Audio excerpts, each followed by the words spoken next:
Hello, hello, hello, and welcome to the first ever SkittleTalk, where we are going to get together and talk shit for as long as humanly possible. Mainly video games, but whatever takes our fancy, really. Hey, Sleeps, nice of you to join us. Good old Sleeps. We love Sleeps. Hi. Does everybody here like to sleep? Hey, I love sleep, actually. I've got a whole room dedicated to it. Yeah, most people do, actually. This is news to you? You're not unique there. I know you thought you were special and unique, but yeah, most people tend to have a room dedicated to. You mean I'm not special and unique? Oh, you're definitely special and unique, but not in the way that you think. Oh, Oh, what? wow. The meaning behind that? That Just is not in the hot. fact that you thought you were the only human being to have a bedroom, that's all. That's all I meant. Oh, I don't have a bedroom. Right, you guys are really quiet, so I'm just going to turn you up. I don't know why you're so quiet. There we go. Might have a little bit to do with the fact that my mic is so far away from my mouth. But Right. No, it should be fine. I had you guys turned down quite low. I'm sure chat will let us know if volumes are okay. We have a world record number of views right now, which is pretty cool. But woo, yeah. we got 6 people. Wow, I know. Three of those are probably us, but there you go. That's fine. We won't we got mention 3 that. people. So yeah, well, the idea is we're just gonna casually get together and discuss, video games mainly and whatever else we really want to discuss. So I think we should start by talking about what have we been doing over the past week. What games have we been playing? So do you want to start us off, HellsFiction? What have you been playing? I have been rather shamelessly playing Sakura Clicker. I was wondering when you were going to mention that. So what on earth is Sakura Clicker? Fallout 4. And why should we care? Sakura Clicker is a near pornographic game which you should Wow. not care about. Okay. It's Most of Skittles claims are nearly pornographic. So let's just get this up, I think, so we can show the stream. It is Cookie Clicker and bad visual novels combined into one, except it has none of the cheesy joy of visual novels. Wow, sounds interesting.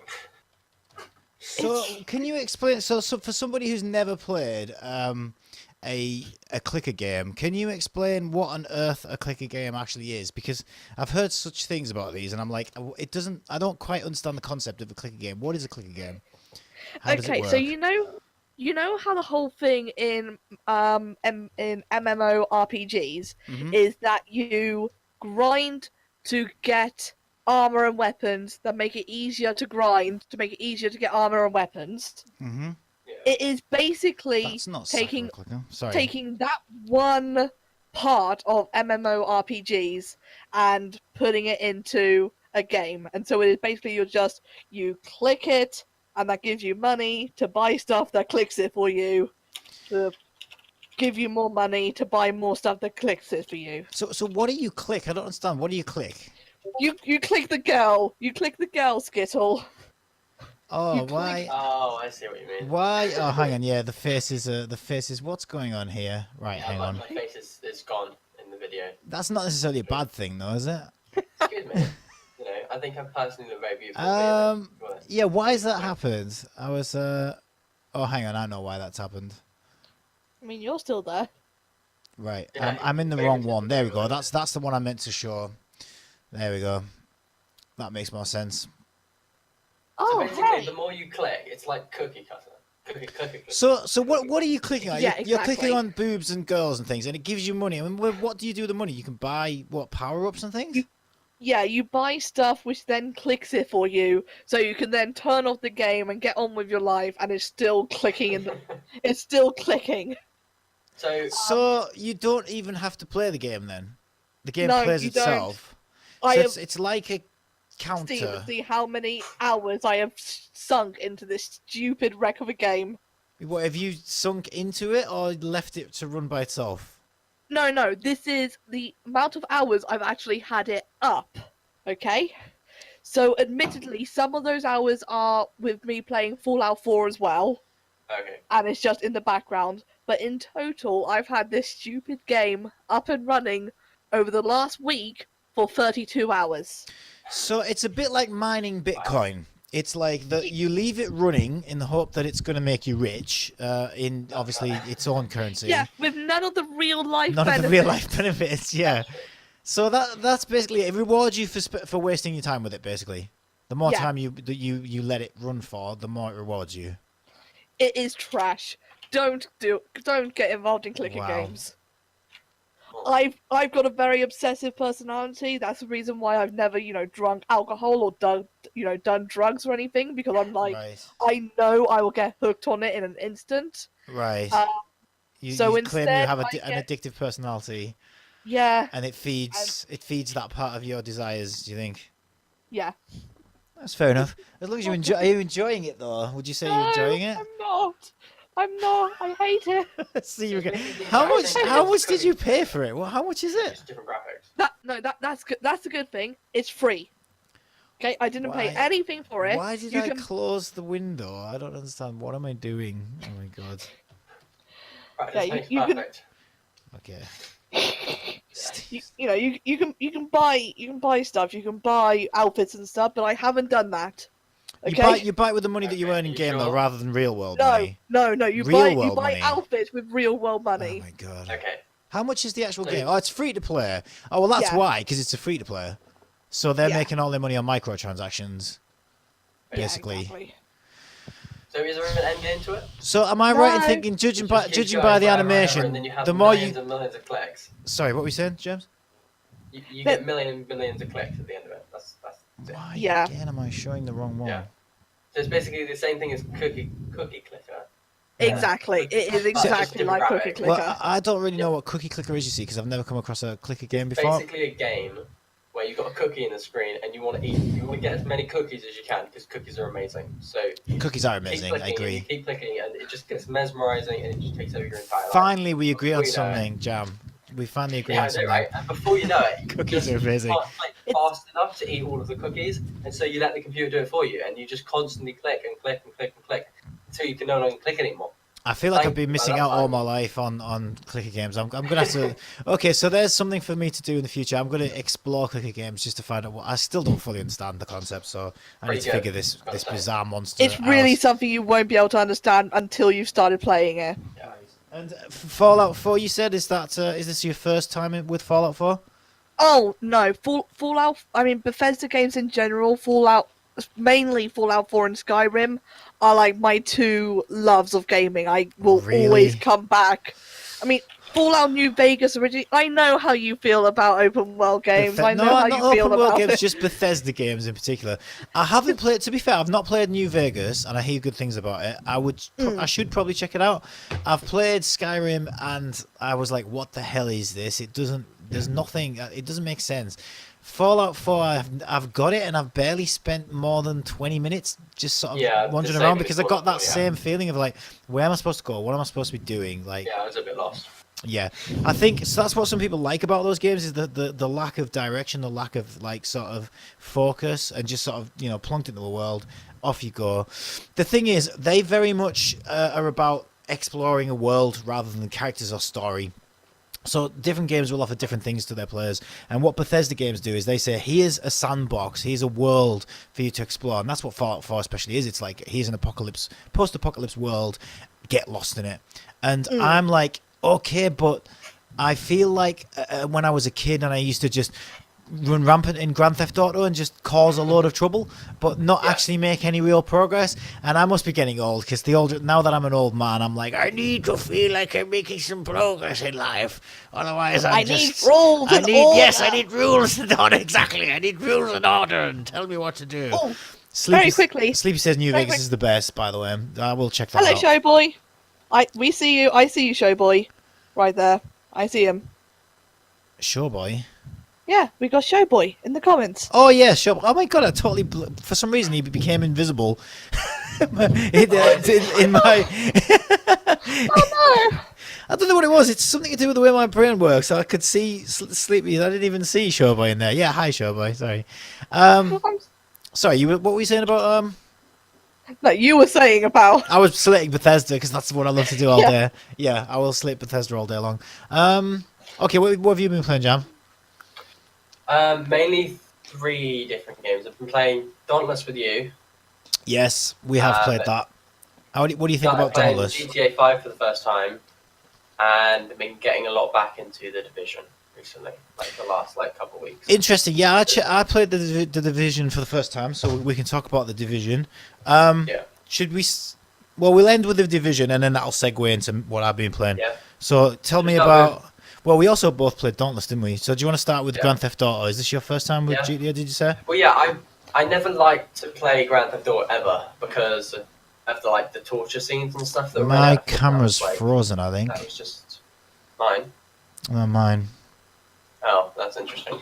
I don't know why. Yeah, I kind of never played it because I'm of the back. extremes that they go to in the kind of game. I don't know. I don't really like the idea of having to torture someone. I know it's Oh my god. a game and it's kind of over the top, but I don't know. It just feels weird to actually click a button and I know it's hurting someone. I feel okay to run somebody over or something like that in a game. That's not a problem, but to physically pull somebody's tooth out, that's going a bit far. So I never kind of played it for 6 years. So what until, made you? a So month then ago. what made you suddenly play it now then? If you've always Well, avoided it for those reasons. Sam was saying about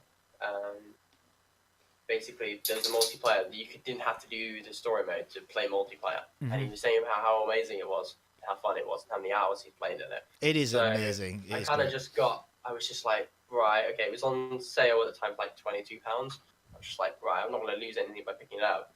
And yeah, until we got banned, I played quite a lot of the gameplay and had a lot of fun doing it. So yeah, it's quite fun. Graphics are pretty good. I was really surprised actually because I thought they were going to be because it's been out 4 years, I think. Yeah, like it that. came out. It came out at the end of the PlayStation 3 life cycle. Because when I bought it when Yeah. it came out, I remember playing it on PlayStation 3, and that game still holds up. And what amazes me is the online player, the community in the online is just still going so strong. Yeah, and the player definitely, base for it is absolutely, yeah. enormous. I mean, you've got to hand it to Rockstar. They know what they do when they make a video game. They really Yeah, do. there's a lot of replayability in it. You can't just you can put it down and then you can come back to it a month later and you can just continue right where you left off. It's I'll be honest, I have not played GTA Online. I've only played through the story, but I was amazed by the story, and that was back on PS3. Yeah. Um, but the online stuff, it kind of continues on from where the story leaves off. You're kind of just on your own, and you kind of make your own. You can make your own company, by doing all sorts of illegal things, like robbing banks and stealing money and stuff like that. Yeah. And then, but yeah, the modding community that have kind of keep the game alive have really, improved it a lot because there's not just the graphics wise, but a lot of the content and stuff that makes it kind of your own individual server, unique, these gigantic robots that can jump to the city, or I actually found my own car in the game. The mod you can install onto it. It's pretty good. And some of the quality of the graphics games can make your computer run crazy, run really, really bad because of how good the graphics are. Some of the mods on it. So it's kind of the interest is still there after 5 years of it being out, which is pretty good. Yeah, that game still holds up, but I find that I kind of find that with Rockstar, but then it's weird. When I got the PlayStation 3, I didn't buy it when it first came out. I bought it quite late into its life cycle, actually, and that was one of the games I bought with the console, and I never completed it. I remember getting stuck. I felt like there was a bug in the game, whether there was or not, or whether I was just being an idiot. I managed to progress really far into the story. I felt like I was at least halfway through the game, and I could not find my next objective marker, and I don't know, I got confused. Really? And then I just, because it was a new console, and I was like, I just wanted to check out all the games anyway. I was loving playing it, but I just felt like I'd gotten stuck, and I remember thinking, I'll come back to it when, I've been away from it. And it was a game I never came back to for a very, very long time. And then I think it was the end of last year I came back to Red Dead Redemption, and that is starting to feel a bit dated now. Didn't feel like it was holding up as well as I remembered it being in my mind. And some of the controls were whoa, these. Sorry. I said that some games grow over time and some just stay exactly the same way they were. I'm surprised that one hasn't been remastered actually on the PS4. I'm very surprised. I mean, they're actually Red Dead Redemption 2 is coming out this year, so that's probably why it hasn't been, because they're like, no, let's keep on moving. Oh my god, forward. you're right. The topic hasn't changed. Thank you, Sleepy Seat. Sleepy keeps me right. Sleepy keeps me right. God damn it! I got so much to think about. Why am I putting Red Dead Redemption? Well, I'll tell you what. I guess our topic right now is Rockstar games. There we go. I'll put Rockstar games. Oh my god. This is really hard, you know, trying to do all this at once. I'm a guy as well. I can't multitask for shit. What do you Okay. mean? That kind of thing. What? Sorry. Hey, that's sexist against So guys, bad. that is. The water. This stuff. It's pretty good for you. Cheers. Is this a sponsored stream? We have to full disclosure. Have you been Oh, yeah, bought sponsored out by by the Sponsored by water. bought out by the Comes from water that. companies? I knew it. I knew it was only a matter of time before you'd become corrupted. I didn't expect it this soon. Sorry. That being mentioned, No I've got beer. the delicious taste of Diet Yeah, Coke. you know, it's funny you should say that, touching a buns, because I was thinking, do I want to grab a alcoholic beverage for this talk show? And then it's like, but look at me, I can't even handle the stream and everything I've got to do sober. So it's probably a good thing that I haven't got any alcohol with me. Yeah. So Dauntless, you said. What do you think about Dauntless? We played that one together, haven't we? Well, after playing Monster Hunter on the PS4, it doesn't make me want to buy a PS4 because it's still, I don't know, like how many more games like I want to play on it. But Wait a minute, Dauntless? no, the Monster Hunter on PS4, right? All right, yeah. Comparing it. So, Dauntless compared with that AAA one, pretty good. Kind of got stuck on missions. Me and you were both stuck on one part, and I just don't know how to reproduce the damn monster so we can kill it. But yeah, the graphics aren't too bad. The gameplay is quite fun. It's repeatable, so So, good in the future. so do you want to explain for people who don't know what it is? What is What Dauntless? actually is Dauntless? Because I've never Basically, heard of it before you two started playing it. Okay, it's basically like a medieval kind of, I don't know, game kind of thing, right? Basically, you kill monsters and stuff. So you get different quests from different characters, and they basically give you missions to kill a certain type of monster. For example, I can't remember their names; they're too random names to kind of remember. But each different monster will give you different drops from it, and then you kind of advance your character, build different, get different armor, different swords and stuff like that. I haven't played too much of it to know kind of the end game kind of stuff, but you just kind of kill monsters and upgrade your armor and stuff. There's not too much just in solid gameplay. You kind of repeat the same sort of thing repeatedly over and over again. There's a lot. One at the moment, but there's a lot missing from that game. You can see where it's headed. It's in closed beta at the moment, so we managed to get a key. And that's why I actually haven't heard anything of it. Then it's not in open beta yet. So we've sort of tried There's it out no in early NDA, access. No. Okay. No, because I've seen. Sorry people for talk shaky about it on cam, by the YouTube. way. I'm just moving That's a little okay. bit. Yeah, no, there's no embargo or anything, because they that's why they're actually giving away so many keys. I think because they're wanting people to stream it and talk about it and various things and get some interest. But that's a lot of like I say the last few years. That's the main way that games make their avenue their advertising revenue. They don't, because in the past they used to stick games what's it, World of Warships or World of Tanks and stuff like that. They used to do loads of TV stuff. But I think the way that it just cost the company so much money, and they weren't getting the right viewers. But these days, you just stick a game and you just get a whole bunch of Twitch streamers to stream it, and then all of a sudden you've just had 500,000 people or more watch your game, and it's near enough free. So I can see why everybody's kind of say with all the beta keys and everybody getting everybody to play it, because it's the best way to get the kind of your kind of game out there. Or you be Nintendo and you go no. Just Nintendo, and you're like, No. I can only allow a certain amount of people to view the game. Moving into the future, no, that's not what we do. So HellsFiction, we've got Touching the Buns in chat would like to see your pictures. I mean, it is literally just squiggles at the moment, and me just mapping out the lines. Can't see a damn thing, to be honest. Yeah, you probably can't because I'm using a pale pencil. Right, I see. But if I make decent progress, I'll actually send you the picture and you can show it if you want to. Yeah, you could. Document, but maybe post it in Discord or send it somehow. Sleepies is saying Dauntless is to Monster Hunter like how Fortnite is to PUBG. Absolutely, that's a very, very good way of describing it. Yeah. I would say that's spot on. So, well, I mean, how you haven't said how you feel about it. What do you think? I mean, Oh, I really like it. If we can get past this damn mission that we're stuck on, then like I say, I played a lot of it on my own, and I just replayed the same stuff over and over again. It's still really fun, so I will continue to play it as long as we can get past this one mission. yeah, I mean, And hopefully in the months to come, when they include more updates and things like that, it'll get closer to the kind of Monster Hunter for PC that we're going to get for the 9 months until one Yeah, actually releases. and it's going to be a free to play as well, I think. So they're sort Oh, of really? yeah, it's going to be free to play. So they're sort of aiming to bring appeal to that sort of Yeah. more casual gamer. So I think Hmm. for a free to play,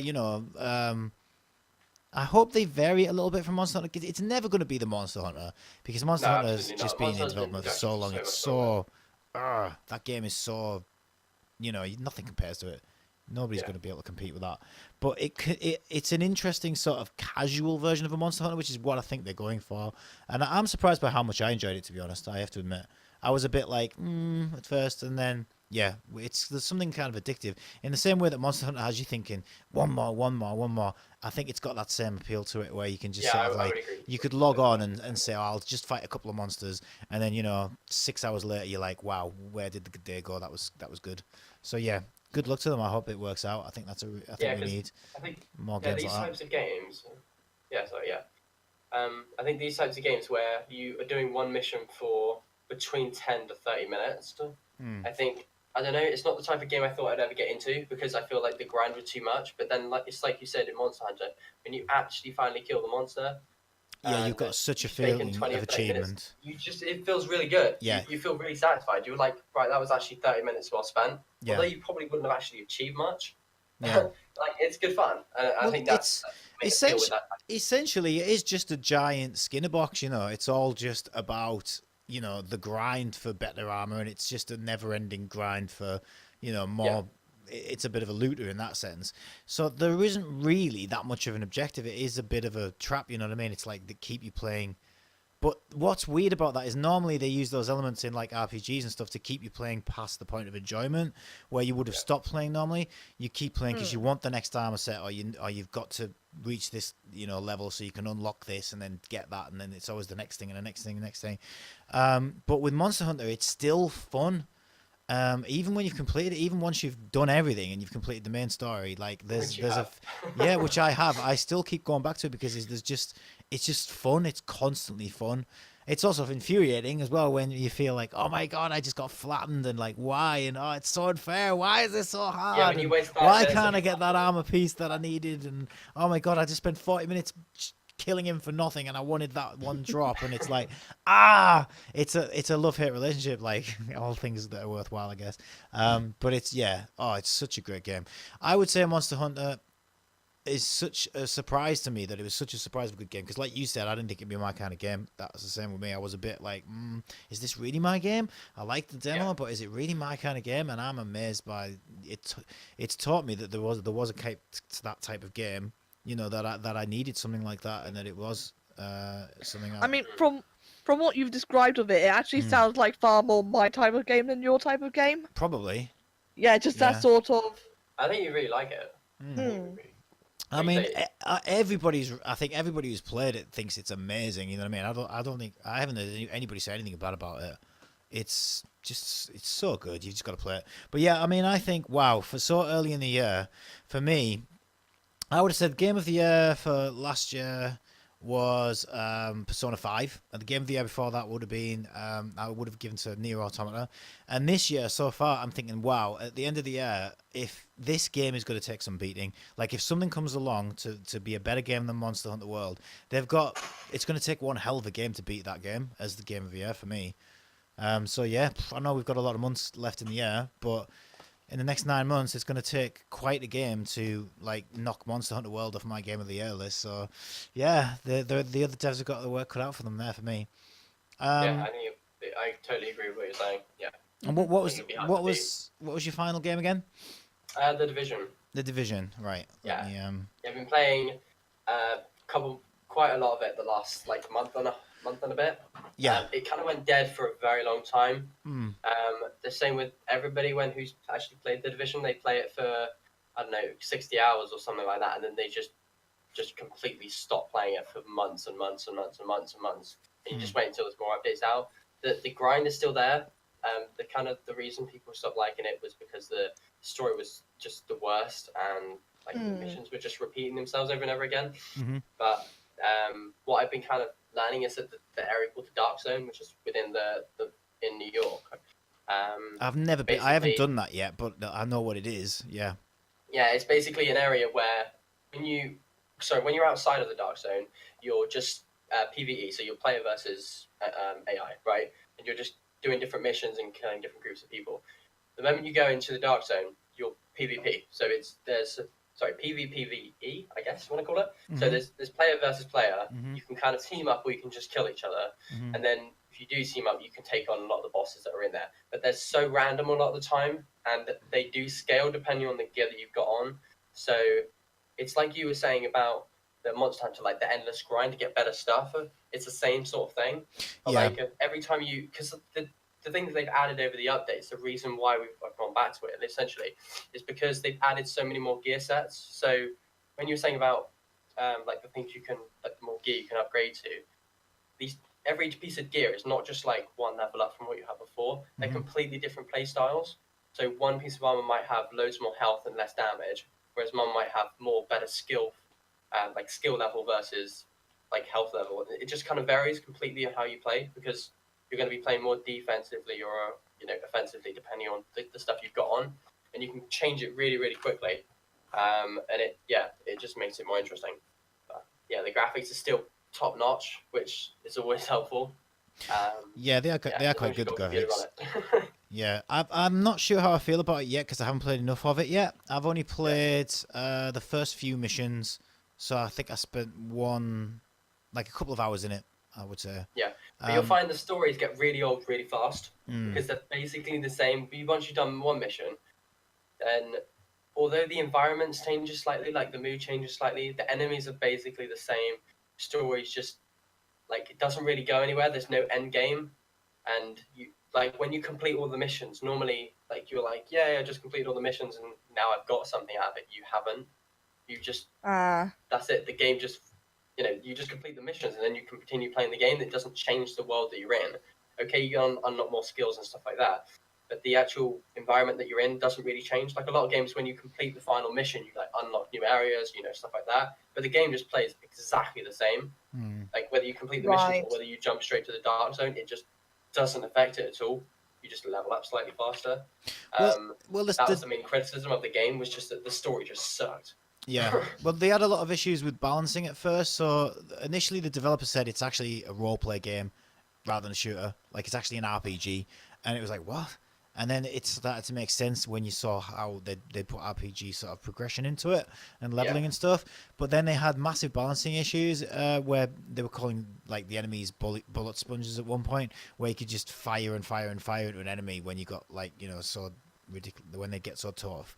That you'd be just shooting ridiculous amounts of bullets into each other. So I think they had some balancing issues in the beginning, but yeah, it seems like they've spent a lot of time, because there was a lot of sort of anger and stuff when it first came out, I think, and there was a lot of it felt very broken and very incomplete, and there was a lot of but they've done like No Man's Sky did, you know what I mean? They've really poured a lot of time and effort into fixing that game. And the reason I checked it out, I don't know if you've ever heard of SkittleTalk, a YouTuber. He's like an Australian guy who does gaming reviews. His reviews are fantastic. You've got to check him out. And he did a video on how it's now a good game, and I was like, okay, it was like on sale for £12 on the PlayStation Store. So I was like, right, £12. Even if it's rubbish for £12, it's like I don't mind. That's it's what you're not losing much from that. Exactly. I'm not going to cry over it if it's not very good. But I haven't really spent enough time in it to have a really strong opinion on it yet. So I will be playing some more of that in the upcoming weeks and such. But yeah, I definitely want to jump in with you because it's. Well, I don't think we can unless it's cross-platform online play, because I've got it on PS4. Haven't got it on PC? No, I bought it on PS4 because it was £40 on PC and £12 on PS4, so I was obviously going to buy it on PS4. Also, doesn't it have really bad performance issues with PC? That's what I heard a lot of when it first came out. Yeah, probably when it worked fine on console, but PC, even like top-end PCs, it was like, no, not working. Yeah, probably when it first came out. Sorry, not anymore. Like I say, at least the 1070 that I'm running it on, You're running easily 60 frames a second with all graphics at max, and you every now and then, it depends if you've got VSync and stuff on it. Depending on, like, you get every now and then you get little frame drops, but general game is just always fine. It just depends, like the volumetric fog and stuff like that. That really pushes it a bit further. Some of the things you might need to dial down a little bit depending on the area that you're in. Like if it suddenly starts snowing, you get a sudden like frame drop for a little bit, and it goes back up again slowly as it renders everything. But but that you'd get with any game. Yeah, I was going to say that the good thing about PCs, you normally get those sort of options that you can tinker with anyway.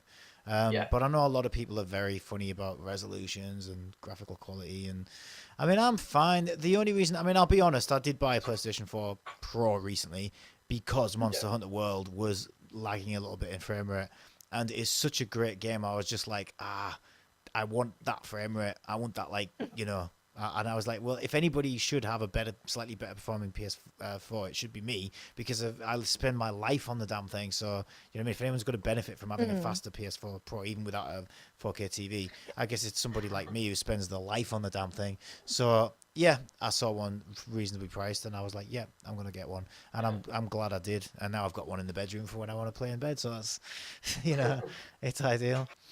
Cool. That's one thing I don't like about a lot of the games that they make cross-platform is they don't actually make the multiplayer aspect cross-platform, because a lot of the time they'll make end up grids where some people put it on PC, some people put it on PS4, and you just can't play together.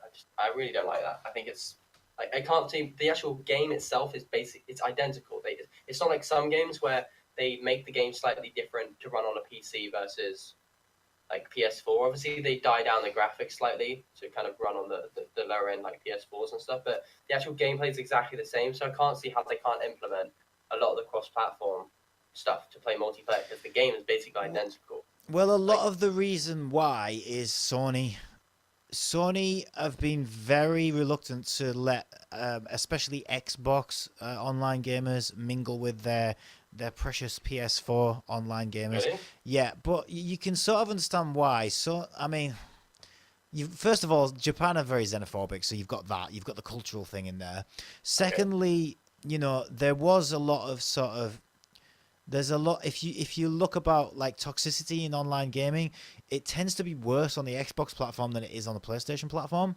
And that's something I noticed pretty much straight away as soon as I went from 360 on the PS3. There is definitely a difference there in like gamer attitude for some reason. So you can understand why they'd sort of, be a bit reluctant. But yeah, they've outright stopped devs from being able to do that cross-platform thing, because they don't want, they don't want their precious PlayStation community. That it was an issue with the fact that a lot of the PC gamers, for example, may have an advantage over people that are generally using controllers. True. Like that, yeah, that's true for things like Overwatch. That's true for things like first-person shooters. But for other games, I'm trying to think which game it was. Let me have a look. I will soon let you know. Because if you Google, what was it? Cross-platform Sony stop.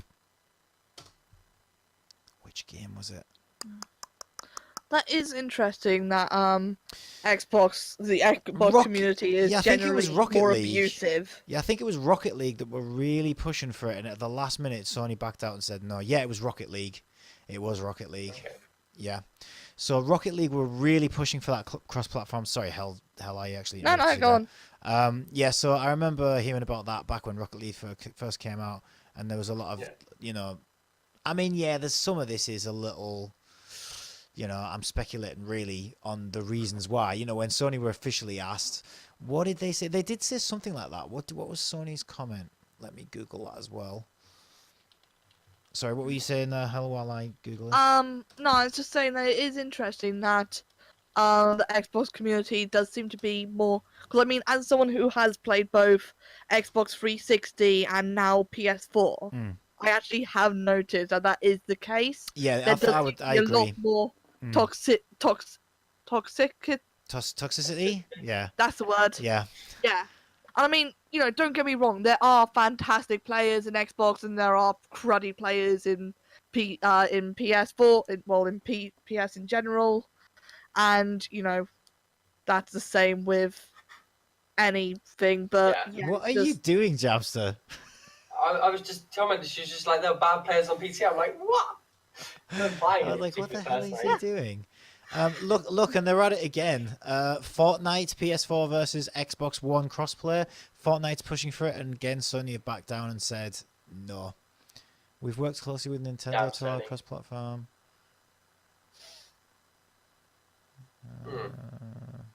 I'll look into this. But it does exist on, interestingly enough, it exists on that thing we did. Do you remember, Jam? The VR Yeah. one. It exists Oh, on what, you mean that. the talking environment thingy? Yeah, what was that called? Oh, it's got it on Steam, I think. Something Room. What's that Rec called? Room? Rec Room. Yes, Rec Room. There is VR cross-platform compatibility there, believe it or not. Yeah, that was really cool. Really weird that you just walk into a room and they just start talking to people, but you're in your room wearing a Yeah, weird that headset, and you're is just a like, weird situation. Oh, I've fixed my camera issue. Hang on a second. Yes, I've fixed my camera You issue. fixed the camera issue? I need to tick that. Yeah, my camera, when I switch between scenes in OBS, my camera decides to just pack up and I have to deactivate it and reactivate it. But I noticed a little box there that lets me automatically deactivate my camera when it's not loaded. Which now I've ticked that, it's fixed the issue. So now it'll obviously reactivate itself automatically. So that's obviously why that box is there. Still learning, still episode 1, it's fine. We're Rec- learning. Room, yeah, Rec Room is surprisingly fun. Sleepy says, I agree. And there's a thing called VR Chat. I would love to try it. It's a bit more of an adult version of that, which is supposed to be. Do not try it, Sleepy. Do not. I know what you're like. Do not give him ideas. Oh, it looks fantastic. I've heard lots of things about it, but it's something you can't really stream because you never know what someone's going to say and what people are going to do. And you can imagine where. But I think if you created your own lobbies or whatever, and you could do things stream friendly, but yeah, I think you can make YouTube videos out because you can edit them down. Yeah. But if you're just doing live streaming, you're not going to be able to see what you're live streaming because you've got a headset on. You can't really edit stuff on the fly because you've got a headset on, and you can't control what people say because you have a headset on, and you can't mute the microphone because you've got a headset on. So yeah, there's no control at all. Yeah, there's a lot of issues with that, I would imagine, but yeah. That's a whole can of worms right there. Mm-hmm. So I have been playing a million things as usual. Yeah. What have you been playing? One of the... Oh yeah, let's go into that. Oh god, here we go. Here's a rabbit hole we're going down. How many new games have you played this week? Well, I've played a game with HellsFiction actually called Time Tenshi Paradox Episode 1. Yeah, I'm sure you remember that. And the reason why you might remember is because they have the largest boobs. But there's a reason for it, you see. The reason they have such large breasts... The worst reason ever, but there is a reason. Yeah, there is a reason, and it's because their their time trial... What? To get more guy players to play it? Yeah, well, that's the marketing reason behind it. But the reason story-wise in the actual world... Mutation, maybe. Don't go near Voucher and never ask for the way. Yeah, well, no, apparently the time machine has effects, you see, on the young ladies when they travel through time. It apparently has a side effect of making their breasts larger. So yeah, basically it's a trashy visual novel that me and Hell decided to pick specifically for its trashiness to do a stream, which we did. We did a joint co-op stream, if you can call it a co-op in a visual novel. Can you co-op on a visual novel? I guess you can. We co-op doing the voices, didn't we? No, it was great. It was great for a trashy, visual novel game. We had fun, but and it was like £2 or something. But yeah, nothing groundbreaking there. But it did the job. It did exactly what it said on the tin, which was to titillate and be a trashy, waste of time, I guess. I'm also playing a game. It's so strange. Sorry? I said the games you play are so strange. Yes, I play anything. I'm also playing a game called Tokyo Xanadu EX Plus. Now, this was originally made, I believe it was the PSP. Or was it the V? No, I think it was the PSP. So it originally came out... Sorry? Yeah, PSP. Yeah, so originally came out for the PSP. It's a Falcom game, and it is... So Falcom mainly make turn-based RPG games, but this time they decided to try their hand at a slasher game, and it received both lots of praise and lots of criticism at the same time. We are reading the chat, by the way, if you're watching. I'm watching it with my eyeballs. Yeah, I can't really. I can't concentrate on chat at the same time at the moment. But I'll let you. Fine. I'll let you moderate that one, James. But yeah. So yeah, they decided to try their hand at a slasher game, and it's brilliant. It's hard. It's actually quite hard. But yeah, they received both equal criticism and equal sort of praise from the community. There was a certain parts and aspects of the game that people didn't like. So what they decided to do is remaster it for PlayStation Vita and PS4 and change the parts. Off the top of my head, I don't know what they changed, but they basically changed, and responded to the negativity, which is where the EX Plus comes from, and they added some new power skills and things like that. But from what I've played of it, it's great. It is absolutely brilliant. It's fun to play. The mechanics are brilliant. It feels good to play. The graphics are a little, you can tell it was a portable game originally. They're not going to blow you away, those graphics, you know what I mean? You're not going to get your, amazing detail in it. But for me, I don't mind. I mean, I play games like, the Hyper Dimension series, and their graphics are, I love those games, though, from Idea Factory. I just love RPG and Japanese sort of RPG games. And yeah, this is definitely the best slasher I've ever played, because I'm not a massive fan of those sort of, slasher type action games, but this one feels good. It doesn't get too boring and repetitive because there's enough story and character and depth to it in between that, so you're not just mindlessly tapping your button all the way through. You get lots of good beefy story, and then you'll have a dungeon or two to take care of, and then you get more story and stuff as well. It's definitely trying to rip off Persona, though, which I think is where it fails. I think that's where it falls short. It tries to sort of give you a calendar, which you don't really get any choice in it, though. So, like Persona will say, oh, this is the day, and then they give you so much time you've got to balance your school life and the dungeon life and all that. Well, it's like they wanted to make it look like Persona without having anything that made Persona great in there. Yeah. Like, the actual time management isn't actually there. It's like they just wanted to say, ooh, let's try and look a bit like Persona. So I'm like, well, that just feels cheap and unfinished, and like, why did you try to do that? Like, you would have been better off just saying, this is our game, this is the way we're presenting it, and boom, and not trying to make it look quite so much like Persona. Yeah. So I don't know why they did that. I feel like that's where it feels. But, so hey, overall... So far? Sorry? How much of the game have you played so far? I don't know, because I think I must have... I mean, it'll say here that I've played like over 24 hours of it, because I must have left the game running at some point. So I don't know how many hours in. I've streamed... There you go. There's 40 plus hours of action RPG gameplay, though, allegedly. I would get... If I was going to take a wild guess, I'd say I'm probably about 3/4 of the way through it. But that's a guess. Yeah. It feels like it's starting to come to a bit of a climax. I'm going to stream this tomorrow, actually. I'm off work tomorrow, so this is what I'm streaming tomorrow. Probably from about 10 or 11 a.m, if anyone wants to come along and watch that. I do silly voices for the characters, and I'm terrible at the actual gameplay. Eh? You have the best voice acting ever. Thank you. You've biased. It's very entertaining to watch. I've watched for like an hour before.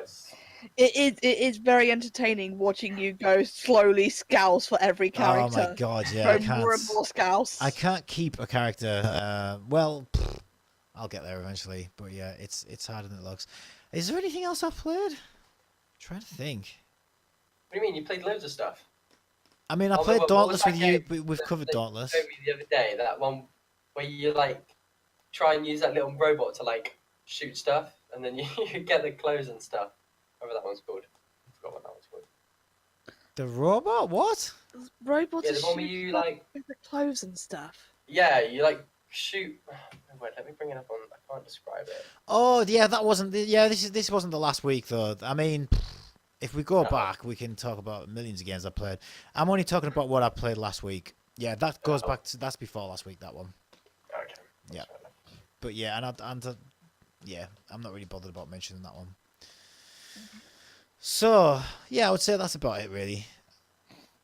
Right, so... Seems like we've all played a mixture of everything. Yeah, it's been a very mixed week. Especially Fallout 4, which is just good. So when you're playing Fallout 4, how do you keep on playing it? Because surely there's only like a certain amount of missions you can do. Or is it just constantly just cranking out more? I'm gonna be honest, I've never actually finished the story mode of it. I get too distracted by the actual interesting missions. Yeah. I will say the Fallout 4 story is I mean, the Fallout New Vegas story was actually interesting and entertaining, and Yeah. it kept me wanting to play the story. The Fallout 4 story from the beginning was very predictable, very bland, kind of a paint by numbers Fallout. And it's the side missions where it's at. It's going off and exploring the witchcraft museum in Salem, stuff like that. That's the interesting stuff of the game. Yeah. Well, like I say, it does look very interesting. I played quite a bit of it. Well, quite a bit of that. I mean, like I played an hour. I got to like a few of the missions, and I learned that thing you have on your hand, whatever that thing's called, where you can like change your character and stuff like that. I thought that was quite cool. The Pip-Boy. Yeah, that thing. I thought you meant my hand personally. I was like, what? Yeah, there's something on your hand where you can upgrade yourself. One day I want to feel more confident, so I just upgrade my skill points a little bit. Downgrade them. Yes, HellsFiction is actually a transformer in real life. That'd be pretty cool. I'll have 0 weight, and then I'll put all up in strength, so I've got giant muscles like overnight. the thing I'll go into a time machine, and all of a sudden I have gigantic muscles. The thing I remember about Fallout 4, because I had briefly played the one before it, and the one thing that I hated instantly when I started playing Fallout 4 that I remember about it is as soon as you had a dialogue choice, there was no real agency there. There was no real difference in choice. Yeah, do you know what I mean? They were all like false choices. It was like, yeah. Do you know what I mean? No, like that no matter is what you picked, it was going to be the same outcome. So it was like, well, what's the point in picking any of these? That is an issue a lot of people, especially a lot of fans of Fallout in general, had with Fallout 4. Because what they actually did with Fallout 4, and I mean, I know you mentioned, was it James who mentioned, that he played Fallout New Vegas? One of you mentioned you played Fallout New Vegas. I haven't played Fallout 4, but I know of Fallout 4 Vegas. Yeah. In the previous Fallout games, they were kind of like, oh, this is what you will say next. And it's like, oh, it's the full sentence of I will say exactly this, and if I have this much in speech or this much in luck or something like that, or even if I'm this stupid, then this is how it will affect it. Yeah. Fallout 4 doesn't have that. For one, they shortened the speech tree, so you only get a vague idea of what you're going to say, which actually upset a lot of people. Yeah. I mean, on a UI, UI. A roleplay game. It's a roleplay game. How are you supposed to play a roleplay game without any real role to play? No, that is the point, and it's like there's always sarcasm, which is just like the standard dick option. But other than that, most of it is either ask for more money or just blindly agree with what you're told to do. Yeah. And in like I said, in terms of the actual story, it doesn't match up to the previous Fallouts. What did you think about the whole base building part of it? Did you do that much, or? I never really got into that. I know some people who really got into that and who say, oh, this is what saved Fallout 4 for me. Yeah. I've never really gotten into base building in anything. I never really big when they kind of released that bit of news. The fact that you could then build wherever you like and build whatever you like. That was quite big.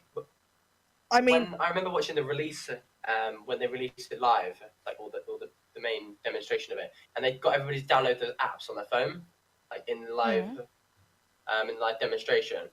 But yeah, and then they released the game like a few days later or something like that. I remember hearing a lot of cheers in the crowd when they heard base building and stuff like that. But I don't know if it's really lived up to the. I mean, the whole thing with bases actually came from a mod originally. There was a mod for, I think it was Fallout 3. It might have been New Vegas. But it was basically like, you can build your own base. And they kind of looked at this and went, oh, this is actually a really good idea. We're going to incorporate it into the new game.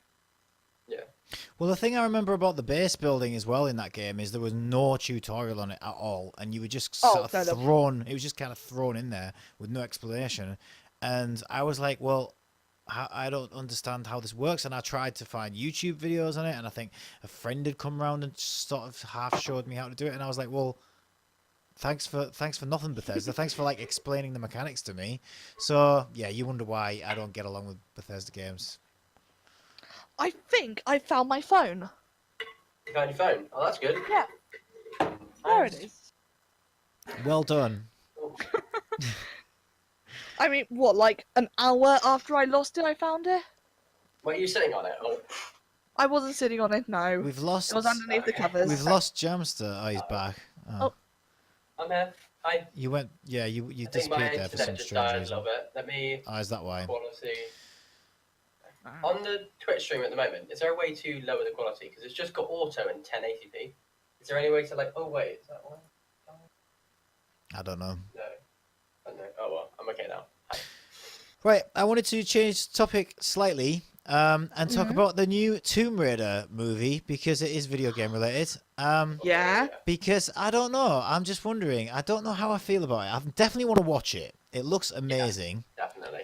The girl in it looks even more amazing. But then I'm not sure if she really feels like a Tomb Raider to me.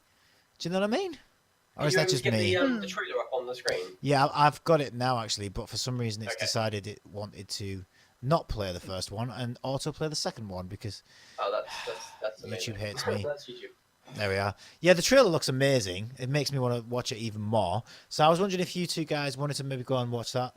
I never got the pictures either, but oh god, the pictures. I sound so old. Go to the pictures there, kiddies. I'll take you to the pictures. Can you just put a link to the video in the Discord? Yeah. Let me copy video URL. I'm lazy. You are.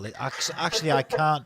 If I do that, yeah, I'm gonna lose video for you guys. Sorry, that's gonna mess things up. Just literally look up the Tomb Raider trailer on YouTube, James. I'm interested in it, but I do get what you say about her not really being feeling Lara like Lara Croft. Croft. Yeah, but then again, Angelina Jolie didn't feel like Lara Croft either to me. Definitely. Yeah, not. but also, I mean, looking back on it, I know that the original Tomb Raider film wasn't great. When I was growing up, I loved that film. Yeah, I loved that film as well. No. I mean, as far as, let's be completely honest, video game movies normally suck. Oh, yeah. Yeah, you know what. They suck like hell, right? It's a universally accepted fact. Yeah, video games very rarely translate well into films. But as far as video game films go, I would say the Tomb Raider ones were okay. They were watchable. They were watchable. This one looks more than watchable. It looks interesting and good, and I think maybe they finally nailed it. Who knows? I like the explosions when the bass blows up. So I don't know if you guys are up for joining me to watch that at some point. That sounds good. When's it out? Let's see. It's I'm just having a little look to see when it is out. It just says coming soon on the trailer. Well, I will say, it does look like they're... Wait, no, that's 2001. That's not the right thing. Yeah, we can't go back in time to watch the original Tomb Raider at the pictures. I resent that. It's already out. Can't already be out. Is it? Unless We'll check local cinema times. And it's telling us that's out, so... Oh. So yeah, I would like to go and watch that, and then we could talk about our feelings towards the movie the next week if we watch it before then. What do you think? Yeah. Down with that. Yeah. We'll do a SkittleTalk field trip, but you're paying for yourselves. I can't afford to pay, but like when this channel's raking in money, then I'll like buy you popcorn and lollipops and things. On Odeon, the first looks like, at least according to Google, the first viewing is Wednesday the 14th, so 2 days.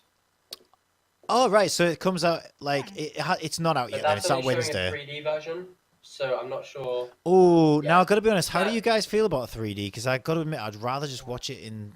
But I'd rather just watch it without the bloody glasses on. I actually can't watch 3D. Right. I don't get it. Well, I'm not glad to hear it. That sounds mean. That's like, I'm glad to hear you can't enjoy 3D. You don't deserve it. No, I didn't mean it like that. Don't worry. I've been told by numerous people that I'm not missing out on anything. You're really not. You're really not. I just don't like and then my eyes sweat, like the glasses sweat up, and then I got it, and I'm like, oh my god, this is too much work. I just want to watch the film. Like, Yeah, I don't want the 3D. And ultimately, like when you watch a film in the theater and you watch it like normally without 3D, you can then kind of relate back to it if you actually go and watch the film like on Netflix in the future. Whereas if you watch it in 3D the first time, every other time sucks. Well, like, but it used to be really good. What happened to this amazing film? The explosion was coming out of my face. Yeah. You're like, oh, well, that's not there anymore. for me, 3D movies and the future of movies is when everybody gets a VR headset and you put the VR headset on in the theater. There is no screen anymore. You put the VR headset on, and you are in that film. Everybody's going to be alone in the house, just sat in a chair, and then it's going to be like, right, first ever show. Bring it on. Bring it on. Bring it on. What's this movie? That sounds great. That sounds brilliant. They actually were going. I can't remember what company it was, but there's an American football stadium in the US that is having these 3D cameras that track there's like about, I think it's like 70 or 80 cameras tracking around the whole of the football field, or American football field, and they individually track the players using like radar pulses and stuff, and then they virtualize that, put it into a 3D engine, and then stream it to a VR headset, so you can watch the game from any person's perspective. That's so cool. if you want to be, yeah, I don't know American characters, but if you want to be one of the players who are actually kicking a ball, you can literally, because of the 3D tracking, it's almost live, and you can be in that same position, looking exactly what that player is looking at. Yeah. Going for a goal, or kicking a ball, whatever the American football thing is. But I think that sounds really cool. Like, being able to watch events, but I think that's where VR is gonna sort of really, find its home is in like live concerts, sporting events. If you can be, you can really see it from like be up there on stage with the performers, be on the field with the the players and stuff like that. Wow, that's when VR is gonna be, yeah. And I know there was also a lot of talk. I don't know if it's so much now, but especially when VR was like an up-and-coming thing, there was a lot of talk about using it for, scientific purposes and education purposes, stuff like that. Yeah. I think it could be good for that as well. Although I don't know, I don't think I would want a doctor operating on my heart if all he'd ever done was move, play surgeon simulator with PlayStation moves. I think they're talking more things of, attending lectures and stuff through VR, not. And now I shall use job simulator. Now I shall use the game Surgeon Simulator to show you how to do brain surgery. Why have I got a fire extinguisher in my soup? Like, oops, I just knocked his face off. Yeah, he was trained in VR. I'm sorry, he's new. He's one of the new kids who went through VR school. Do you think that'll ever happen? Do you think like school will ever be the kids at home with their headsets on, and then, it would be a lot easier for teachers, wouldn't it? But then they're going to miss out on that social interaction part of things. But yeah, I don't know. It would have its advantages and its disadvantages, I suppose. I know a lot of people who wouldn't mind missing out on the quote-unquote social interaction side of school. Yeah, getting your head flushed down the toilet. So, Sleepy, you prefer the Oculus Rift, do you? Over the Oculus Rift's the best VR company ever. So wow, that's a bold statement. I hope you've got something to back that up. Oh, he's only saying that because he's got an Oculus. Of course, and I have a Vive, and I personally think it's the best because don't fanboy over it just because you've got it. Yeah, that's right, Sleepy. I'm exposing all your darkest secrets. We can be more open-minded than that, surely. So I wanted to ask if you were all given homework to do, to look at new releases and what is coming out. Yes, we were. Over the week. So I'll start with you, HellsFiction, because I'll pick on you because you're to the right of me on the stream. Thank you. And you said you were going to cover PC indie titles. Please inform us, enlighten us, what is coming out. Okay, so with indie, there's obviously a lot of garbage to kind of shift through. Oh, yes. There's one thing I saw that is, going to come out at some point. They don't have a release date yet, but it is, being actually trailered on Steam and stuff. Okay. It's called Pray for the Gods. Pray And for and the it's a bit of a weird gods. spelling. It's spelled Praey. AEY. Yeah, Yeah. I just found it And actually. the reason it's spelled like that is because they had a little bit of a talking to from the people who own Bethesda. Oh, of course they did. Yeah, Of and course they hold did. on, who actually was it? It was ZeniMax. ZeniMax, who actually own Arcane Studios, who were the developer of Prey. So they then went, no, you can't use the word Prey, can't use it. So think of that as you will. Is that Well, it's a bit copyright? it's a bit over the top because it's prayer is just one word. Pray for the gods. No Yeah. one's going to confuse the two. I mean, the whole point of that trademark thing is so that consumers don't get confused and think that they're buying one product when they're actually buying something else. Yeah. Clearly, that is like. I mean, do you remember when No Man's Sky came out and British Sky Broadcasting took them to court? Yeah, it's That this is kind just of big. Yeah, that really pisses me off. It's like Yeah, they're trademarking gone over the top. First of all, you're a broadcasting firm, right? You have Got nothing to do with with video this. games. And secondly, it's not called Yeah. Sky or British Sky Broadcasting. It's called No Man's Sky. It's a word. It's a thing above our heads. You don't own it. Piss off. And I think they settled in court from because I followed that story. And I believe, in fact, sorry to railroad your section No, here, no. Al. But I think No Man's Sky Broadcasting. I think they settled. I think that's a pay Sky. No Man's Sky settled name dispute. BBC News. Just want to know if they paid them. It's this kind of big company bullying, really. That's what you really have to call it, because they know that, the creators behind indie games don't have the staying power to hold out in court. They don't have the funds, they don't have the representation, so they know that they can just bully these Absolutely. smaller companies into just... Yeah. Yeah, I think it says here, well, this title, IGN, do we trust IGN? We kind of do. I mean, they're not... They're okay. No Man's Sky developer settles lawsuit with Sky TV. That would indicate to me that some money was paid to Sky. Yeah. Or maybe an agreement that they were going to, share some. They were going to get sort of returners, like a return from it. It's unrelated, and it's stupid why they would go after somebody. Because like a giant company like Sky, they're like, oh look, this is a really tiny company. We're just going to go after them and see what we can do. And then they just bring their entire legal backing from however many years they've been a company for. Just shove it all in their face, and then they just, where's this small little company going to go far from giving them what they want? Yeah. Like, because... What are you going to do if you don't? You're going to be screwed and sued even more money, probably.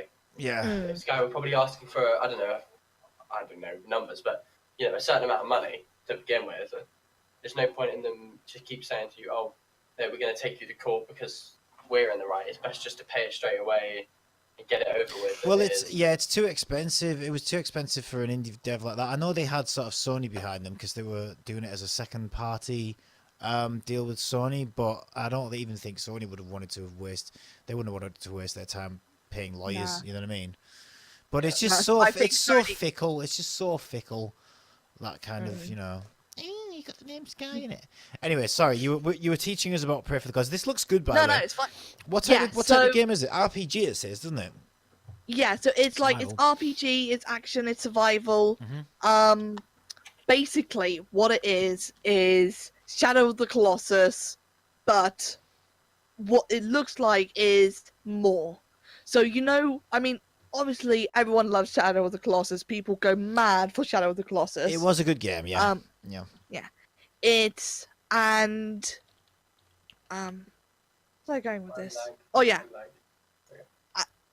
And part of the whole thing with Shadow of the Colossus is you just went between these huge colossi, and everything in between was just blank, which did great in kind of the world building and the lore building. But in terms of the actual gameplay, you could have just been riding around for, hours before you reach someone. And what it actually looks like, because this is all like Shadow of the Colossus, but set in this like frozen wasteland. Mm-hmm. And I'm thinking there's actually going to be more stuff to do in between fighting these titans, but there's also actually more stuff regarding fighting these titans. I mean, it looks like, actually, one of the things I noticed in the trailer, which I really kind of went, that is rad, is they've got a grappling hook. Right. So I'm thinking they're probably going to integrate some some physics regarding that, just being able to swing around these huge, colossal monsters. It does look interesting. Mm. It does look interesting. I wonder if they'll release it on early access or something. Oh, Yeah, I mean, Skittle. Not to studios. He'd be saying he's looking forward to Skullwalker. Soulwalker? Soulworker. Sorry. Soul Worker. Oh, that's the one Yeah. we played, isn't it? The Do you remember, Jam? The one you Sorry? did the crazy voices for? What do you mean? That was Soul Worker. Do you remember? Really? Yeah, that's the one where you did the stupid voice for it. The anime, free to Oh, play. where I kept changing my voice like Yeah, six that was times that when was I so, that was Soul That's Worker. hilarious. Yeah, yeah. Actually, we need to do that again. When do you want to do that? We should do that as our next stream together, I think. Yeah, I think. But I don't know because the game kept crashing, didn't it? So I don't know Yeah, whether that- it's a it was stable so game. buggy. Like, And I we don't know restarted it, whether. like 10 times. Yeah, I don't know whether we have to start from the beginning again. But if it'll let us play, smoothly, they might have been having a bad night. They might have had server issues, and it might be fine. We should give it another chance, and yeah, Hmm. we should do that soon. Sorry. So next on the list. The only other thing I've really got, well, there's two other things, because one, I've also got something to do with Nintendo, Mm-hmm. which is I'm actually really psyched about. But the other main thing is there is a game that actually has been in early access for about 4 years now, called The Forest. Yeah, Jay, I can already see the Jam knows it. The Forest came out around this time where all indie games were doing open world survival, right? Yeah, But definitely. the Forest Every single brand, like so many Yeah, games came out that year. everyone was doing it. It was, Yeah. Subnautica, The Forest. I know Astroneer is a more recent one, but Astroneer has a similar thing.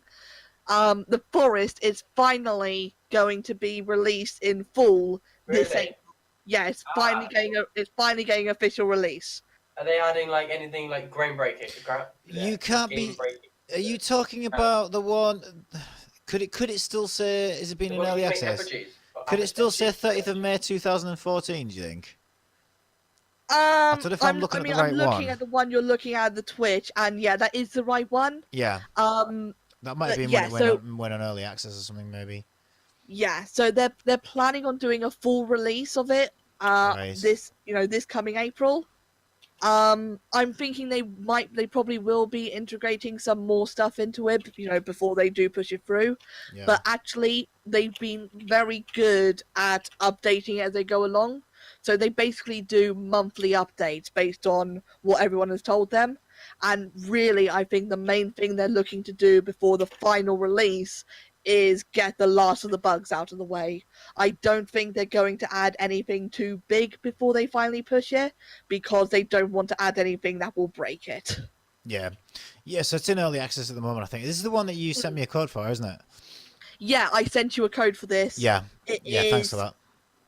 As a multiplayer game, actually, is fantastic. And I actually played this with my best friend, and we didn't realize at the time that it has a very a very horror aspect to it. So yeah. It should be Just really cool when it comes out because yeah. they've added so much stuff to it over the years, and so many. I've watched quite a lot of YouTubers where I've kept going back to it after every couple months or so. Like every now and then there's an update. I remember when it first came out, there was just literally the plane. There was these random effigy things you could create, and like a little base you could make with some random traps and stuff. It's really evolved from what it was originally to like there's so much more stuff you can do. And then finally, when they have this release, are they adding like anything, like kind of really different in the final release, or we're not really sure yet? I mean, like I said, I think the main thing they're looking at is, fixing the last of the bugs. What I will say, I think they're doing, because actually, as time has gone by, they have actually added a story to it and a story element, and I think they're finally going to wrap up that story element. I think because part of the story element is you're trying to find what's happened to the rest of the people on the plane, right? Yeah. And spoiler alert, nothing good. Really? Oh, okay. Yeah, but no one's been able to find all of the people. You can people have been like going, oh yeah, there's people over here, there's people here, you can find a load of people here. No one's been able to find everyone. So I think they're finally going to add the last of what happened to, the crew members and what happened to the passengers. Yeah. I think they're going to get any last bugs out of the way and fixed. Yeah. And I think they're just going to mainly look at polishing and trying to perfect. Yeah. Like you say, I've been looking at that, been watching that game for a long time. I've never bought it because it didn't look complete. But if they finally release it, do you know the date is? I'm not sure if you said it. Probably. We know it's April. They don't have an exact day in April yet. Okay. But yeah, I've definitely been picking it up when it goes live. Did they set a price on the full version, or are they still having the same? Oh, let's A check. lot of games like increase the price, don't they, when they finally come out? Yeah. I was very lucky. I found it very early and actually didn't pay anything for it. Okay. Because I kind of looked at so at the moment it's being sold for $10.99. I'm imagining they will actually increase the price when they finally roll it out. Yeah, because £10 for a brand new release game. I know it's not. It's been in beta for alpha or whatever, but it's still the full release of the game. They need to be charging more than £10, otherwise they're not gonna gain the. I guess. But I guess so many people have been watching it for so long. They've already bought the game anyway, so yeah, people will be happy to finally get the whole thing closed. The thing I'm actually interested in is whether or not. I remember there was a while back there was talking about them, developing it for consoles as well. I'm just looking into this now, to seeing if they are planning on releasing it on consoles. Yeah, so it is. They're releasing it. Either already released. No, I think it is actually going to be this April. Is going to be released on PS4 as well. Oh, that'd be cool. Yeah, and actually, I think this is a game that would benefit from being on console. Honestly. So, what have you been playing it on at the moment? Just PC. Yeah, on my crappy PC. What sort of stuff have you got? Is it not? Is it just a laptop or is it? Yeah, I've just got a plain HP Pavilion laptop. It's not 32GB one, is it? Oh no! You kidding me? No. Yeah, thank goodness. No. Yeah, there's amazing laptops that That have so much space that you can barely install Windows on them. You can't install. You can't update Windows. Windows. Yeah, Windows on you them, can't come on. update Windows on them. God, I'm amazed they make those things. But the final thing I wanted to. Sorry, can I just interrupt for 1 second? I need to, because Jamster's literally going to bombard me with all these links. I need to just let Jamster know. I know you keep sending me these links on Discord, but I literally can't get to them because if I do, I'm going to lose your video feeds. What I'm saying is when I start my part. I know, but I can't get to those links that you're sending me because if I do, I'd have to obliterate your video setup to get to them. I'm gonna lose everything. So Well, we're gonna have to find another way for you to send me links. I don't know. We'll figure it out. It's fine. You can. I will read them out to you, and you can tell me which one to click on or something. I don't know. Okay. We'll figure it out. Yeah. Anything else? Unless you want to use. Do you want to use Pastebin or something? Maybe. What's that? Right. Well, go to pastebin.com. Right. I'm gonna do this too, just because I want to see what this is. Yeah, this is great. And just do a paste. It says there, new paste. And if you send, just put all your links in there, and then click new paste, and then tell me what what the URL is for it, and then I'll be able to bring it up that way. Okay, Huh? can I just say, Sleepy was saying that he's looking forward to Chapter 4 of Batman. Have you any guys been keeping an eye on that one at all? No, I'm looking at the. Oh, is no, this Telltale? No, he's talking about Bendy and the Ink Machine. Bendy and the Ink Machine. Wait, what? Is that Not Batman. Oh, is that sorry. what I think it is? Yeah, that is the you know. Yes, I've heard about this. This looks brilliant. Yeah, so it's got the same cartoon style Yeah, as. I've got I this can't in my remember wish their list, I name. think. I can't remember their name, but the people who made the old Betty Boop cartoons. Yeah. I need Okay, to look it up. my thing has been posted. Now what? Right, well, we'll just keep it to one side for now. It's called Jamster links. So let me just add this on here. The Fleischer Brothers. That's it. Yeah, this looks yeah, really good. I would definitely play this. This looks like a good one to stream as well. Is it just single player, free to play, first person, single player? Yeah, Yeah, it's No, single player. That's definitely one that I've just added it to my wish list. I've heard about this before. I can't remember where I heard of it. Probably on a different show.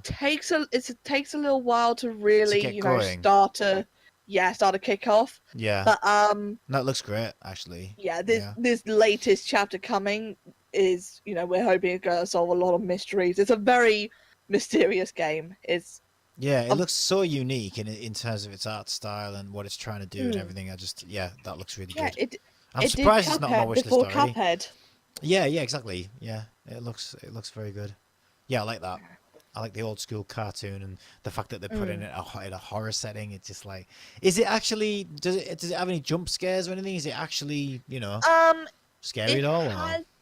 I mean, it is scary and it has some jump scares, but they're like, you know the psych out jump scares you get. The what? Sorry. Some games like will give you Players psych on your out. minds. Yeah. Is that what Yeah, you mean? so it'll give you stuff like a cardboard cutout will jump out and you'll go and then go right, and then you'll turn the corner and go okay, I need to run. That's what you mean. So it's not like scary. It's just like you just jump because you're just like. Right. Yeah. More sort of jump scares and surprises and things like that. But actually, it's very good at breaking the atmosphere in order to startle you further. Right. Because the whole thing of like building up atmosphere, you're expecting a jump scare. So when it actually gives you a jump scare, you don't expect the monster to be around the corner. Right. So it's very good at kind of breaking conventional ways of building up tension. Yeah. Games that do it really well. The best one I ever played was Until Dawn, PlayStation exclusive game by Supermassive Games, and every time you thought you knew when you knew there was a jump scare around the corner. Every single time you knew there was one. Just they would build it up so well, and you'd feel it and you'd hear it, and you were like, right, I know there's a jump scare coming, and it's predictable because I know the amount of time they wait before they get you again. But you would always think you knew where the scare was coming from, and you'd get it wrong every time. They'd always get you when you least expected it, and I was like, how do they do that? Like, because you're on edge waiting for it, and they still manage to get you every time. And I was like, that's just genius. They really are good at the jump scares, those guys. So actually, I wish they would make another game. Actually, another game that isn't a rail shooter. Well, they did that, but then after that, they did one called Hidden Agenda, which is one that Sony are doing this thing called PlayLink, which is where they're trying to get people who don't play video games to feel comfortable playing video games. So what they're doing is they're making it so you can play on your mobile phone. So what that is basically people will get together in a room, and I played it and had like a party room man to do it. But I was unimpressed, to be honest. The acting is a bit cheesy. There was a lot of live action stuff again, and people vote for what they want to happen. You played this, didn't you, Jamster, with me? And people will vote for what they want to happen next. And one person's got a hidden agenda, really cool, trying to derail the whole thing.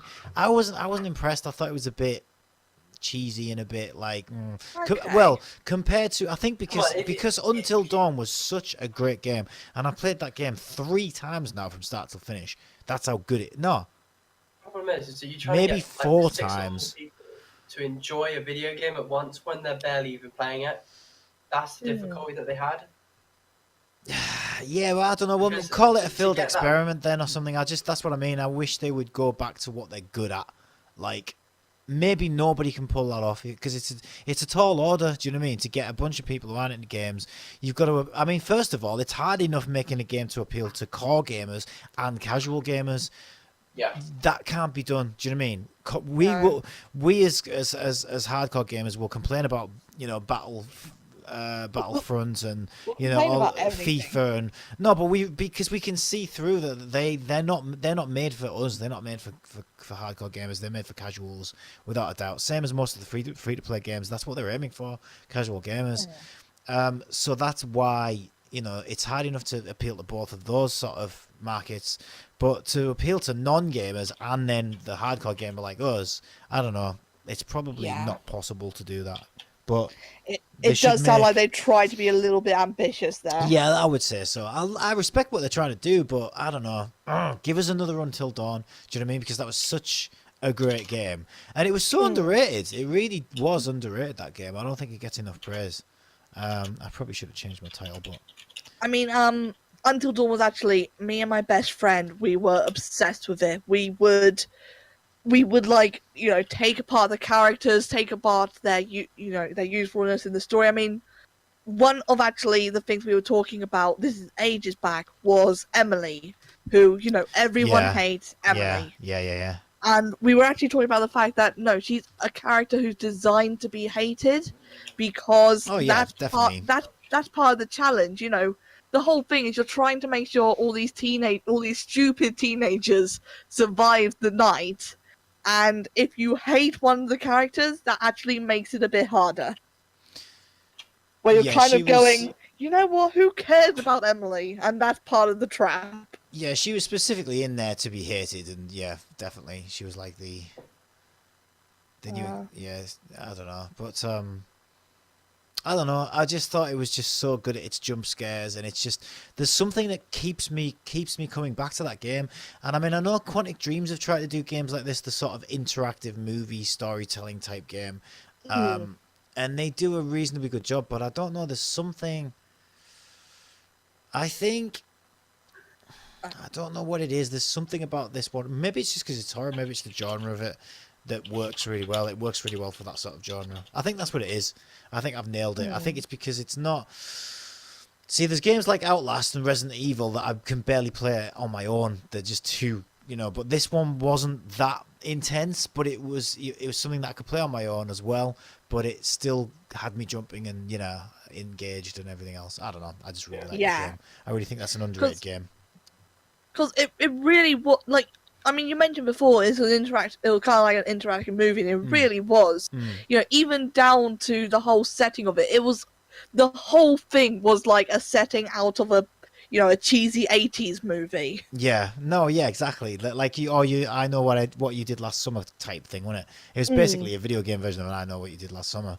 But yeah, just there's something keeps me coming back to that game over and over again, which is rare that I'll replay a game, but that one. Yeah, I really enjoy it, and I really enjoy playing it with friends and stuff as well as on my own. It appeals in both ways. So Jam, did you find anything that you want to talk about? Anything new? Yeah, I got three things. First one's the Kerbal Space Program update. It's coming out in like a day. Well, do you want to start by telling us what Kerbal Space Program is? Because you seem to be very into this game, but you're very much into your space and your rockets. It actually really doesn't surprise me that this is a game you're into. Yeah, it doesn't surprise me either. Have any of you actually played it? No. I've seen it. No, I've watched people play it though. Basically, Kerbal Space Program is a game where you build spaceships and you launch from different planets and you have fun doing so. Basically, you just build any kind of unique thing that you like. Can you access the this paste thing you talked about so you could bring up so what's the URL for it? Pastebin Victor Zulu Papa Whiskey Yankee 1 November Foxtrot. Or do that. There we go, right. So is it the top link? Yes. Probably. I don't know what order I put them in. Well, that's helpful. That's Star Citizen, so no, not the top link. Okay, It would have not been that one. nice to have given them titles or at least put them in the right order for me, but there you go. No, too late. Kerbal Space Program. I think this is the one that I was just... Yeah, that's the one you just I brought just up. started I didn't say playing. it was too late on the stream. Oh, That's well, alright. doesn't matter. That's alright. It's But fine. yeah, so it's basically First a game episode, where you people. can build rockets, and there's like loads of different like parts and unique kind of variations you can get. And the way the game works is it's very realistic in regards to like it's gonna get fancy now, orbital mechanics. Basically, Yeah, I've heard it's very hard to get the thing to take off, yeah. like Well, it would be in thing real is life. that you have to take into account like hundreds of different, well, not hundreds. You have to take into account about 5 or 6 different things. Okay. In regards to rockets, like you can't just build it. It's like when you look at real rocket flight, you can't have like a million engines on the bottom and then just have a tiny little payload on the top and expect it just to, go to the moon and back. It's not like that. There's a lot of logistics you have to work out. Does the Makes you game kind of does the think. game teach you how to build the rocket then, or is that something you've got to figure out for yourself? That's one thing that I was going to come to in regards to this 1.4 update that's just come out, because there's a new system called Mission Manager that they're adding it. So basically, it's for modders so that they can add very specific missions to the game. So, for example, at the moment, it mainly relies on your own creativity to actually play the game. There's a few career modes that you can play in regards to like unlocking parts slowly over time. Like you would start off with very, very limited parts and only be able to build really small rockets. That's probably the best way to play the game, because that way you're not just given like 200 parts and you just have to try and build something. Because I had my sister play it once and she just builds the most absurd looking thing ever, and it's disappointing when it doesn't go anywhere, because it just, I don't know, it's just like this big thing with like some weird spirally spikiness on the. It just doesn't look right. So when you're limited parts, you can kind of guide the way that you're learning how to play the game. But yeah, so I think this game has a very specific type of person that it appeals to be honest. I don't think it's a broad player base, to be honest. Am I right? Would you say that's fair? I think you've probably got to be into this kind of thing to enjoy it, I would think. But yeah, like I say, if you're any type of creative person that enjoys like just trying things out and seeing what works and what doesn't work, then it's going to kind of apply to you. And like I say, if you're interested in space, even the slightest, then you're going to love it. It's like I say, if you want to understand how real rockets fly and stuff like that, then this is a game to learn how to do so. But yeah, in the update, there's basically a whole bunch of stuff that's going to be added. What's the update called? The update's called Making History, which basically is coming out in about 2 days' time, or about 1 day, I think. Yeah, on the 14th as well. But it's adding a whole bunch of stuff in relation to like the actual parts for the actual missions that flew, like the Apollo missions and the Mercury missions, back in like the 80s and the 60s. Because there's been a lot of things that have been missing in the game, such as like you could make it, like for example, an Apollo rocket, but it wouldn't necessarily look like an Apollo rocket. If you just Google Apollo rocket, Apollo 5, on Google, but basically you could never make it look like how it was actually genuinely supposed to look. You can never have the little moon vehicle and make him land on the moon and stuff like that, because the parts just weren't in the game for you to be able to do that. But the new DLC that they're bringing out now, is basically allowing you to make accurate rockets that actually look like the real thing, which I think a lot of people are going to like. And there's a few little features like, well, if you're foreign, if you speak French, German, Italian, Portuguese, or Brazilian, you can now play the game because you can now understand it. That's quite helpful. So they've added localization for those countries. Okay, so they're expanding and okay. Yeah. Cool. Cool. What else? Have you got anything else? The other one, the Way Out. That's the one you were interested in as well. Yeah, that doesn't come out till next week though. It doesn't. Yeah, that's next week. Yeah, but I think we'll talk about that and Sea of Thieves. I'm also looking forward to next week. There's nothing coming out this week for me, but okay. The only other thing, but yeah, we'll talk. I think we should talk about that one next. Actually, let me see. When does that come out? I have a calendar especially for all this stuff. So Sea of Thieves comes out on the 20th, and A Way Out and Ni no Kuni 2 comes out on the 23rd. So it's a very busy week for me next week. I'll tell you what then, I'll talk about Sea of Thieves, because if we're doing next Monday, which will be the 19th, it'll literally come out the day after, so it might be worth talking about Sea of Thieves now, but I think we should probably, because they come out on Friday, probably talk about them next week, do you think? okay. Yeah, the only other thing I was going to say, which started as another space game, but if you were saying that was it's your not other started one. releasing exactly this week, then it's probably coming out in the next 2 or 3 weeks. So I don't want to talk about it. That's fine. But yeah, that was the only three that I had. Yeah. Oh, Far Cry 5. That's coming out in a few days' time. Yes, I am really looking forward to that as well. Far Cry 5 comes out on Tuesday the 27th, along with Beast Quest. Okay.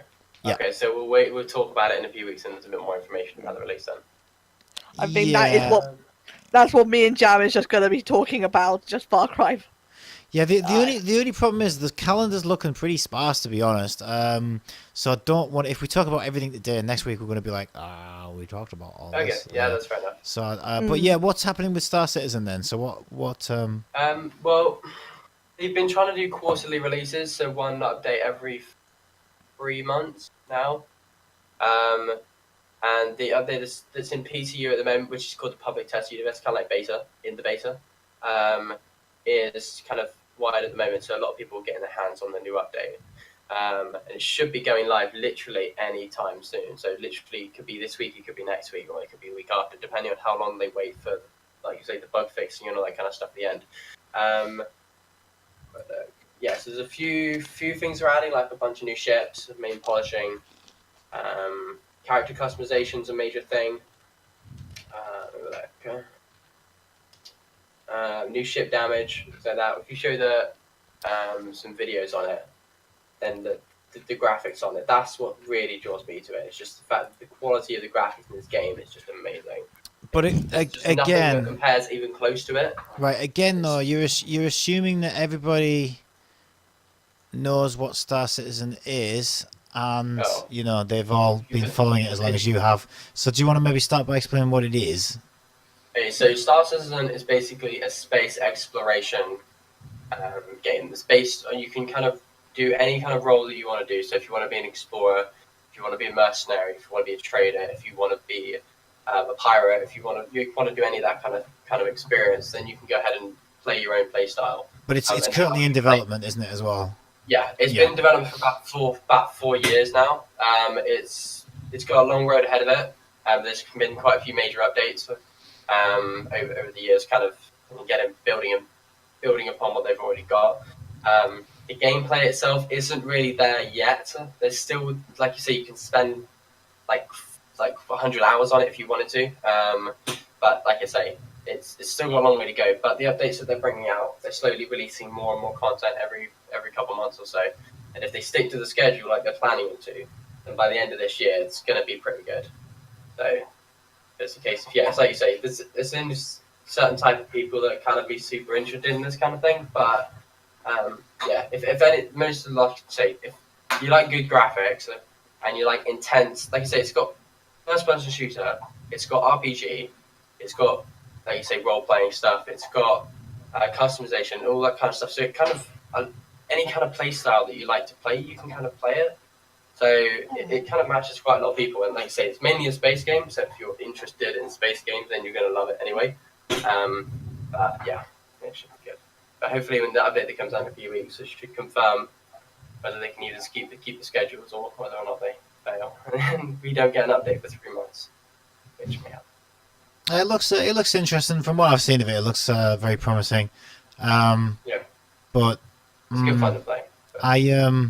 I don't know, my experience with space games, I think probably the Mass Effect series, and I think that's about it. And I always enjoy them when I play them, but they've got to be, again, I'm a story-based, character-based person, so unless there's a story, I mean, No Man's Sky. That's what they're working on at the moment. Is the story, the main story that they're building on at the moment, Squadron 42. Yeah. You can just type in Squadron 42 into Google and YouTube, and try and play a trailer of that. Type what? Sorry. Squadron 42. Squadron 42. Yeah. Right. Basically, it's a single player co-op version of Star Citizen. So Star Citizen is the multiplayer part of the game, and Squadron 42 is the single player part. Single player campaign. If you're running story games and you want really detailed backstories of characters, and you want to live out your character in an open world, do whatever the hell you want in a kind of open, free, and go into any situation that you want to, then Squadron 42 is the game that you're going to want to be playing, because every like say the people that are making the game are very very character focused. Like they're making sure that even the slightest details and the whole of the backstory is literally you can walk up to any character in the game and you can just sit there and talk to him for like 10 minutes and he can tell you about his day and all that kind of stuff that goes with it. So regards to like characters and backstories and stuff, it's definitely going to be in it. But that's not probably releasing till the end of this year probably. That's been an update for about 4 years, I think. But yeah, that should be good if it lives up to the hype. But according to the trailers and stuff that we've got so far, and like what you're watching on the stream at the moment, it's got actors like Gary Oldman, Luke Skywalker, I've forgotten his name. Mark Hamill. Mark Hamill. Mark Hamill, yeah. Major actors like that. What are the other actors? There's a few other people from the UK as well, but some major actors are going to be in it. It's going to be really good. But yeah, hopefully, fingers crossed. Well, it looks very ambitious. I'll give it that. I hope they can, not disappoint and deliver what they're setting out to do. And it looks like they're well on track for doing that. Yeah, that's my news over. But you probably funded about 20% of the game, I would think. Pretty much, yeah. I've invested heavily into it, honestly. Yeah, I think I can see that. Yeah, quite a bit. Okay, so I don't have anything because I'm evil and lazy and I didn't do any homework. I'm gonna cheat and I'm gonna refer to this thing, because everything that comes out that interests me, it comes out next week. So let's find out what does come out. So apparently there's coming out today. Amid Evil comes out today. PC. Hang on, I'm gonna have to figure out how to do this. That's fine. I'll just put that there. People can see my username. No, gonna be honest, never heard of it. Steam launch confirmed for March 12th. That's today. Hordes of Evil Endless Mode video. It's an FPS apparently. That's probably why I haven't heard of it. Hordes of Evil. Right. It looks. To be fair, it looks terrible. It looks like it was made in the days of what was that game made by the Doom devs before Doom came out? Oh man, I always forget what that game's called. Oh, gee, it. Not Wolfenstein. No, either it's one. bad. I'm just watching the trailer on Steam right now. Yeah, and that looks terrible. It really does. But anyway, that came out today. Apparently, this is everything that happened. This is like all the gaming, like press releases basically. Android and iOS, NetEase. We don't care about that, do we? iOS, don't care about that. Android, don't care about that. Now, this is interesting. Apparently, Armello. Now, I want to bring your attention to this if you've never heard of it. Armello Special Edition comes out today. Now, Armello has been out for a while. Don't know what Special Edition means. But pack shots, other assets, blindingly white logo. Here we go. Fairy Tale board game come to life. So basically, the concept is it's if you imagine Game of Thrones, you've got a Mad King but you know, like the backstory of Game of Thrones, where you had the Mad King, who was killed by Jaime Lannister. This is basically a board game, but not a board game. It's actually a PC game. And it's all on console as well. Yeah, like Game of Thrones with animals. So if you imagine animals that you're moving around, the Mad King's like about to die, and it's a fight for power. Who's going to take over the throne when he dies? You can either bump him off or wait for him to die by natural causes.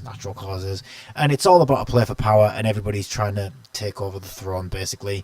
It's a multiplayer online game, and you can also play a single player against AI, I believe. And it just looks really fun. I've seen some of my favourite streamers stream it. It looks really fun.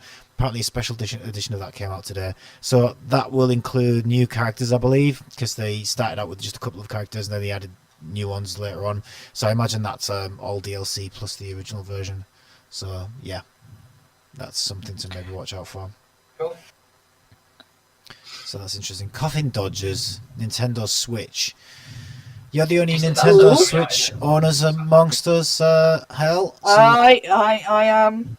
Let's have a little look. Coffin Dodgers, you said. I think it's already out on other platforms, but it just hit Switch today by the looks of it. Actually, talking of the Switch, not right now, obviously, because we're going through your stuff, but there is something I want to talk about of the Switch in a bit. Yeah, that's fine. YouTube, here we go. That's Coffin Dodgers. Coming soon to Xbox. I think it's already on those. Yeah, I think it's already on those platforms, and it just hit Switch today. Oh, so it looks Was like it today? a chaotic go-kart sort of thing. Yeah. Like, yeah, similar to Mario Kart, but you know. Is it today? Coffin Touches 13th. No, that's tomorrow. Comes out tomorrow. Yeah. So if you want another game for your Switch, I suppose there's always that coming out tomorrow. PC Project I've already got Mario Kart. Project Gorgon comes out tomorrow. Let's see what that is. That looks terrible. Kickstarter target with 36 hours. Don't know what that is. Early access phase begins on Tuesday. MMO. It's an MMO. Don't really care. What else have we got? Pure Farming 2018 comes out tomorrow on PC, PS4, and Xbox One. So unless it's like Starview Valley, I've got no interest. Yeah, no, it looks like a farming simulator. Yeah, it is. It's a farming simulator game. I've seen it on the PS4 store actually, so apparently that comes out tomorrow. But I don't think any of us really care. There was a farming simulator DLC that came out like a week ago. Yeah, but if you're into farming simulators, I suppose that you might be excited about that. Cube 2 comes out on PC, PS4, and Xbox One tomorrow. What's that one? Cube 2, I've heard of it. Gameplay footage. Downloadable trailer. YouTube trailer they got. Cube 2. What is it? Toxic Games.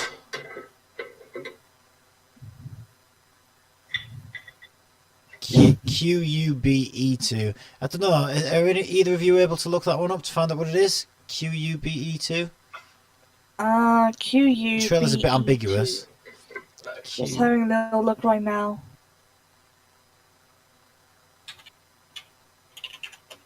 That's QUBE2.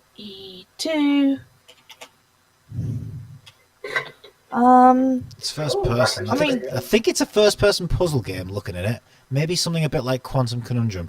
Which if it is, Quantum Conundrum was brilliant. I loved that game. Looks a little bit like Portal. Yeah, it looks like a cross between Quantum Conundrum and Portal. Yeah, it really does. Why does it... I've still got star sets and updates there. Yeah, so having a little look, it's very much like Portal. It's a puzzle game. It's a physics-based puzzle game. Yeah, so it is definitely a cross between... cross between... Actually, no, you know what? I'm going to give them the benefit of the doubt because you can't say physics-based puzzle game without thinking about Portal. Yeah. I'm getting major Portal vibes just watching, looking at I video was here, like, but at the same time, yeah, it's like the moment you say physics-based puzzle game, you think Portal, so... Yeah. So when you see that little square just like fall out from the stone, just jump, you're just like... So there's a PC game been out for a while called Tesla vs. Lovecraft that hits PS4 later this week. Okay, I skipped ahead a little bit because I saw that and I looked it up. And so it is literally you play as Nikola Tesla, as in the scientist, fighting the famous author H.P. Lovecraft and his Lovecraftian monsters. That actually looks quite interesting, to be fair. For a top-down sort of... Yeah. What is it, a brawler? Looks like a brawler. What? Zombie hordes, sort of skeletons. Oh, it actually looks like a shooter now. I think it's a top-down shooter. That looks interesting. I mean, depending on what the price range is for it, what it's priced at. Why did everything suddenly go small? Is there anything else? The Long Reach, Echoplex, Surviving Mars. You love your Oh yeah, Surviving Mars. I know about this one actually. Surviving Mars. I've seen a few videos on it. Yeah, I was surprised this isn't up your street, to be honest. Surviving Mars hits all platforms on the 15th, Wednesday. The problem about that one though is that Thursday. It looks good on paper. Mm-hmm. Like the graphics look okay, but then the moment you actually play the game, you realise that it's a top-down. But it's like playing like a fancier version of chess. Yeah, I like the premise. Moving pieces around on a board. Yeah, I like the premise, but it looks a little too RTS for me. Yeah. And I hate RTS Oh, games. I have seen trailers about this. This The is the one trailers which are really starts good, with but This yeah, is the one where all the trailers start with "Good morning, Red Planet." basically, yes. Right. This sounds like Robin Williams should be doing the voiceover for it. Rest his soul. Too soon. It's not too soon. It's ages ago. It is. It is It's too not too. soon. I wasn't being I haven't disrespectful. recovered. I wasn't being disrespectful.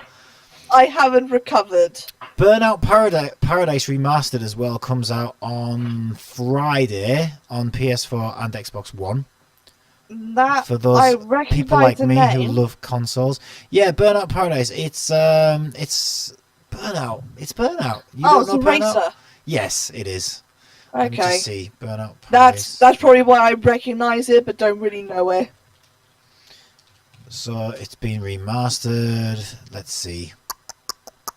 Preview and impressions. Full gameplay part 1. Let's see what that looks like. Yeah, it's oh man, that looks pretty good actually. It's like old school races. It's done in the style of old school races. Yeah, a bit like Test Drive and stuff. Is there anything else? Is that at the end of the week? Kirby's on Nintendo Switch. Kirby Star Allies comes out on Friday, and also the Tesla versus Lovecraft hits Switch on Friday as well. And then that's it. Sweet. That's it for next week, really. Oh, hang on, NIS. This should be something I'm interested in. NIS America. They do a lot of Japanese roleplay games, but this is an online game apparently. The 25th Ward, the Silver Case. I've never even heard of it. What were you gonna say, HellsFiction, about the? Yeah, Nintendo you said Switch? something Right. about the Switch. Okay, so in order to truly explain this, you're gonna need to pull up the trailer for Nintendo's for its Smash Bros being released on the Nintendo Switch, which is really cool. It's Mhm. because it's been on the Wii U for a couple of years now. Yeah. Finally being upgraded to the Switch. Really excited for that. They're adding the the squidlings from Splatoon, so they're adding those. But the Okay. way they decided to announce this is the most over-the-top trailer ever. Like, it is so dramatic. Is And that this That's the one one? with the 3D characters jumping around with guns. That's got to be this one. Yeah. Do we need audio That's for this? awesome. No, you don't. Is it You this? don't need audio. You don't need Yeah, audio. it is that one. It's this one. Okay. Yeah, it is just so. You need to see it to understand. So we've got the Splatoon characters battling it out. Okay. Yeah. That's the thing though, Nintendo, because they don't allow people to actually show their content. The only way they're going to do it is if they make a massive boom right at the beginning. How are they going to do that instead of making an absolutely groundbreaking kind of unique trailer? Yeah, no, you are actually right. Yeah, I didn't consider that at the time, but Yeah, they allow people to show their content, but only if they get a piece of the pie. Yeah. right. So the whole video goes dark. I love this. What? Mario and Zelda? Who invited them? Link, excuse me, Link. Sorry, Link. Yes, of Zelda's course. the princess. All right. It's so over the top, so dramatic. Just the entire cast of Smash Bros. Standing ominously in front of this flaming Super Ball. While the Splatoon kids stare at it in horror. So when does that come out? 3rd of August. It looks like Nintendo. Oh no, that was the Nintendo Direct. It just say coming soon. I don't think they've got a date for Yeah. it. I know it's coming out this year. Okay, fair enough. So that's on your wish list. Yeah, that is the moment it comes out. I'm getting that. The minute pre-order. Yeah. Pre-order. I mean, maybe. I loved the other Smash Bros games, and I spent hours and hours and hours on Smash Bros Melee and Smash Bros Brawl. I never got to play Super Smash Bros because I never had a Wii U. Mm-hmm. So and I never really got it for I don't free. think you were missing so I was out like, there, what's but the by the sounds of it. Yeah. Yeah. But I'm really excited for it to be coming to the Switch, and actually, I'm not sure if they're just upgrading it for the Switch, or if they're doing a whole new game for the Switch. I'm gonna need to look into that. Yeah, let us know when you find out, because it'll be interesting. I'll be interested to find out. I'm still surprised they released Bayonetta 2 on the Switch, and that Nintendo have actually revived Bayonetta of all games. That's such a surprise. I did not expect that from Nintendo at all. But good on them. Nintendo have embraced our bondage witch mum. Thank God, Nintendo somebody fold. had to. Somebody had to. She was just too good of a gaming legend character to leave behind all alone in the cold. But she's not a rocket. She's not a rocket or a spaceship, so we've lost Jamster's attention. What? Eh? Yeah. Exactly. Maybe I'm not gonna lie. I was actually watching a bit of space news like that. Oh, what a surprise! Basically, Wow. I'm gonna have to say it because you made me start talking again, right? I was telling Skittle about this last night. There's this thing called there's basically a new telescope that's being created. Oh my God, not this again. Right? He was telling me all this while I was trying to edit the intro for this show, and I had such a lot of work to do. And he's going on about rockets. Excuse me, I'm trying to sound amazing speaking, right? It's called the European Sorry. Super Large Telescope. That's what it's called, and it's gonna be like fully operational in 2023. But basically, they have these giant mirrors that they fill with like liquid glass, and then they machine it for 6 months to get it to the perfect like thickness and the right shine and stuff. And they've just completed the first one after like 12 months, and they've got like 9 to go. And then it's supposed to be completed in like 2023, but it's going to be like, I think it's something like 40 times the size of the James Webb Space Telescope that's supposed to be going up in space soon. But yeah, it's pretty cool. Not that anybody really cares, but I care. No, I care. I'm interested in I space stuff. genuinely don't. I genuinely don't. So basically, they just finished the machining of the first piece, and there's like 9 or so to go. But it's supposed to be the super large telescope. I think it's got like something like 200-meter diameter, like lens or something. That's insane. So I'm gonna make Skittles really mad when I ask this, but what exactly makes liquid glass better for the job? Is it just that it's just the way because what they're building is so massive, right? That's just the way that they make it. So because normally the way they get is they get separate planes of glass, so they kind of put them together and then they machine it down.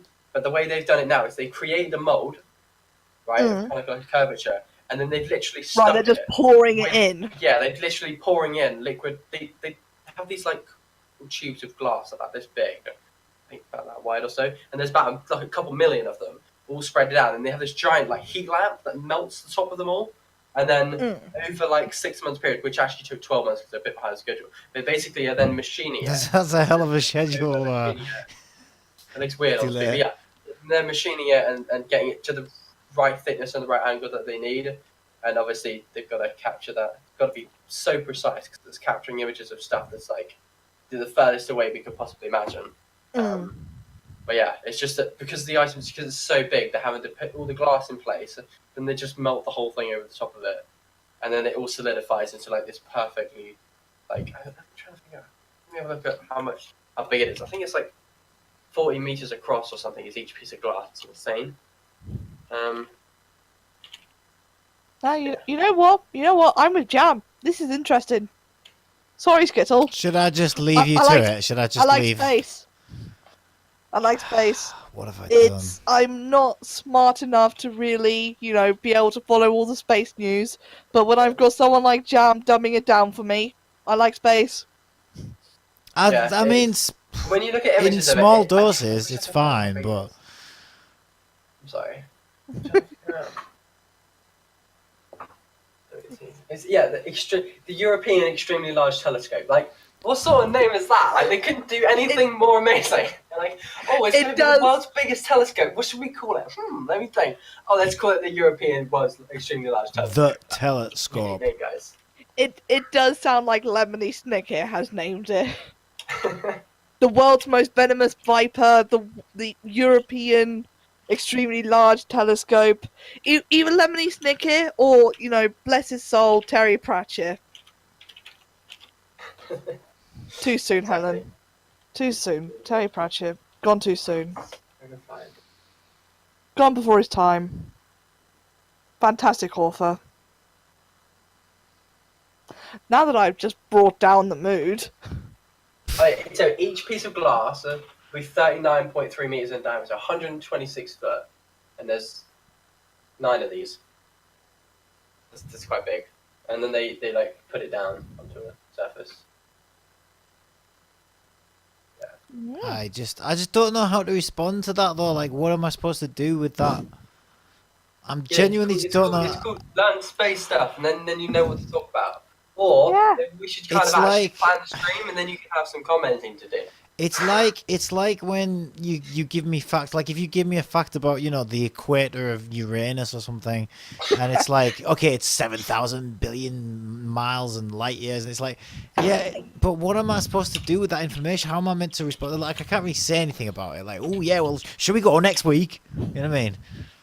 It's not like I can like plan a trip there or anything. I don't know. I just. Yeah, but this is also a news show, It's so we're not just easy- saying stuff. it's You not can easy have a to comment on respond it. to So that's it. really interesting, James. Thank you. By the way, the radius Right. of Uranus is at What I- 15,500. What I'm saying is information about space is a good hypodermic syringe type of communication. You could lecture about it all day long to a university full of people and drill them with facts, but you can't really have much of an open forum about it because there's nothing really you can't argue it. If it's a fact, but you can't really do much with It's it just something either. we have to talk about, isn't it? Calms the mood down. Yeah. No, it's fine. Calms the mood down a little bit. I've put bloody telescopes, but I don't know. I don't know how we're meant to join you in that I actually have to conversation. go back there. You can see it up on my finger watch. There it is, right there.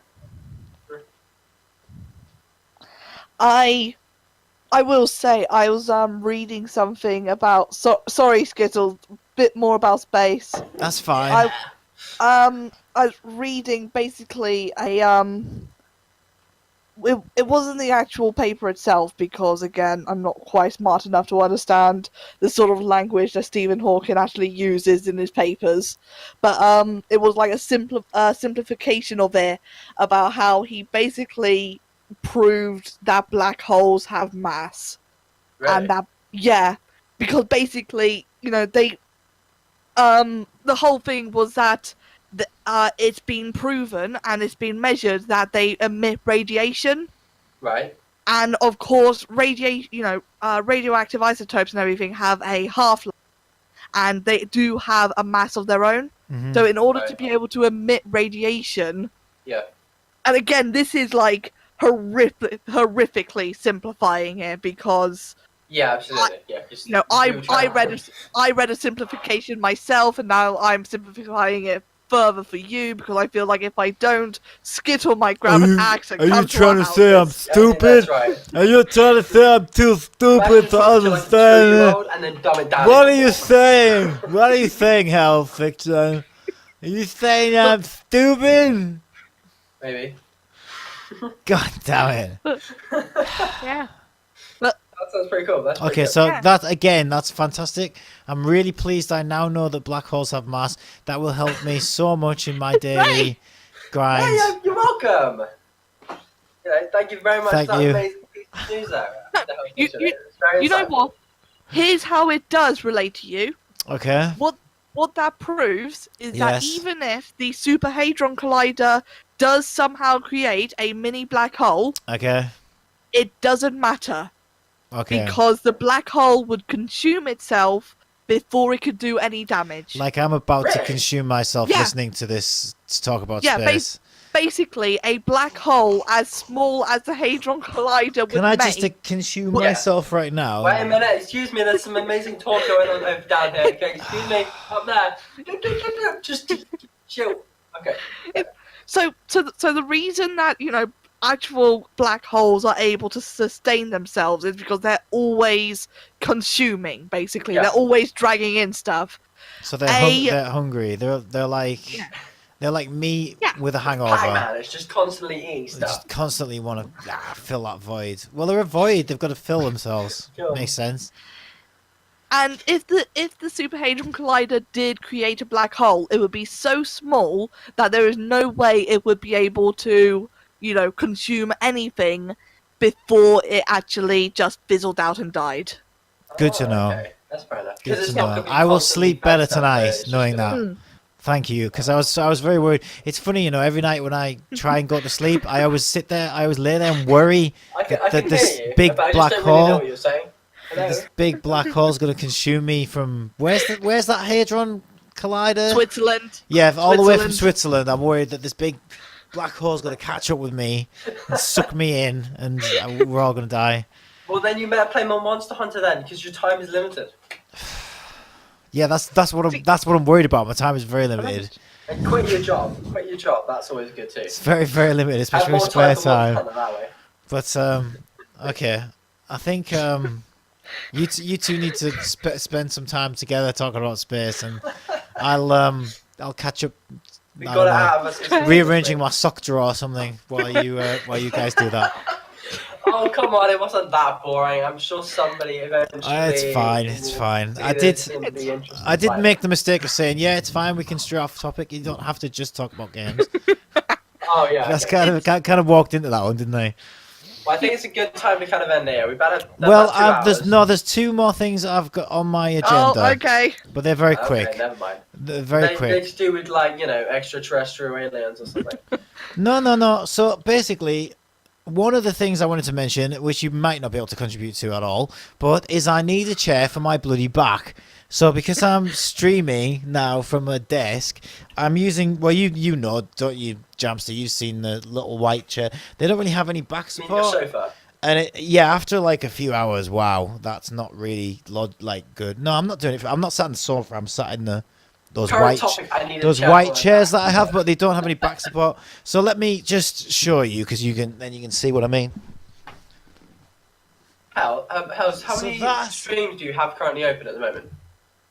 So that Just that is the one. chair I'm using, which has absolutely no back support. Because it's apparently there's six viewers, and I'm just trying to figure out if they're us. Or if So they're- I Um, just if you- wondered. 3 of them are us. So I was Actually, Jamster no, knows 'cause so many facts about space, but he can't count to 3. No, hold on, very, very quickly. This is actually okay. If you click on the, below send a message, there's the 3 lines with the 3 dots. If Yeah. you click on that, that shows you the viewers. And actually, Skittle is considered a moderator, not a viewer. Where are you talking about? Oh, the 3 dots. Oh, nice. you So we can- actually, that's cool. Well, hi, people. Anyway, you So- were talking so about there- you were there you talking go, if you about wanna your chat. Obsessed. Yeah. So I was just Yeah. wondering if you, especially Jamster, had any recommendations for what sort of chair I should get. Yes. Oh, you Actually, do. I knew you would. Right. Come Right. on then. What I would say is there's this amazing one on Amazon that's called Basic Chair. Basically, okay. This Are you is are you trolling me right now, or are you being Yeah, serious? totally messing with you. I would personally, what I'd do is wait till the IKEA opens up, like down in Exeter, and then just go in there and pick one. You should know all about the latest and greatest gaming chairs. I mean, should I get a have a gaming chair. chair? Why would I, Should you I know, get an office research chair? for a I don't know. What do you think? Well, I would I've got say don't pay loads of money because it won't help you. Just Don't- buy something that you know is decent quality and that looks reasonable, because, like, you spend loads of money on it, it's going to be just as comfortable as anything that's, I just feel like this is the kind of thing that if I leave myself to decide, I will, like you say, I'll either buy the cheapest thing in the world and it will literally cripple me, and then I'll be Yeah. like, my back will be like Forrest Gump, you know that bit where he's got to get his leg braces and everything? That'll be me Yeah. a few weeks after sitting in this chair. Or I'll end up spending so much money that I end up bankrupt and I have to live in a cardboard box, but I've got a chair at least to Right. sit on. So, Yeah, at least you got a chair to sit in. That's the main yeah, thing. so I'm- I was Have no hoping for money, some but at least help you have a with chair. that, but That's it. apparently I've got a you'd rather beanbag talk you about... can have. There you go. What? How is that going to help me sat streaming for hours? I more don't than know, this? but I really need to get rid of it. Well, I don't It's want your just- smelly Well, old beanbag, beanbag that would you like a don't beanbag. want. I think Buster over here, he would like Yeah, a give it to the beanbag. dog. Give it to his smelly dog. And don't you dare say that dog's not smelly, because I've smelled him. Excuse me, okay? I don't wash him, but the rain. Yeah, I washes know you him don't down. wash him. Yeah, you can. You ain't kidding. He doesn't like the rain. Well, he doesn't like being washed. Okay? He looks extremely cute when he comes out of the rain. He's all covered in water. Oh, my That's as far dog as it doesn't goes. like getting washed, so I won't wash him. basically. So, Oh, look, see, Racks and Ravens, but shares recommended for office workers are usually quiet. right, so I guess that was a waste of time asking for advice on a chair. And the final thing is, listen to Rax and Raven, okay? Just get a probably an office Just chair. nick one from work. Something we can, yeah, just do some work probably. But just grab a nick nice, one from simple work. chair that you can sit on. Maybe one with wheels. I don't know if you could afford that. Maybe. Okay, forget it. I don't know why I brought it up. Chairs. Now, thank you, chat. What's this? Kind of looks like a plastic garden chair. Chairs recommended for office workers are usually quiet, decent for your back. Yes, thank you for the advice. See, chat. I can rely on chat. I can't rely on you guys. James read that out. I'll look. Did he? Yeah, but I don't listen to him, especially after he trolls me the way he has. So the final thing was plans for this week. What are you up to this week? Anybody got anything interesting? I'm working Oh, for 7 days straight. okay. That's fun. So you don't want to join me on a Waifu Wednesday stream then? Oh yeah, Fiction? yes we will actually. HellsFiction? What game we playing? I'm inviting HellsFiction, not you. Oh, never mind then. For Fine. Waifu Wednesday, you're more interested in space than women, clearly. Yeah, stop infringing on our waifus, Jam. Sorry. Yeah. I mean, I should be home around 7, so anything past 7 I can do. I won't be home until the same time as tonight, so like 9:30. So I'll probably do a 10 o'clock stream. But if you're down for that, 10 o'clock Yeah. Wednesday, cool. You Okay, said then we'll about do jumping that. on the division.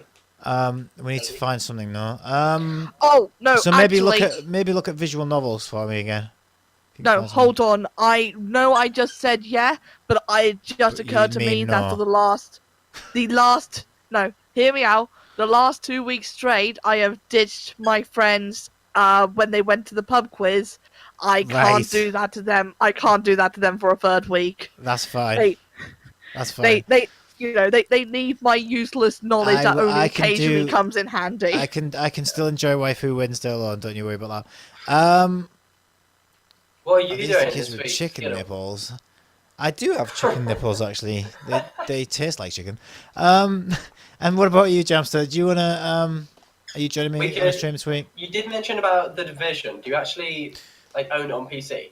No, I've told you 3 times already. I bought it on PS4 because it was £12, and on PC it was 40. So unless you want to buy me it, if you want to buy it for me for £40 and gift it to me on Steam, I would gladly join you on there.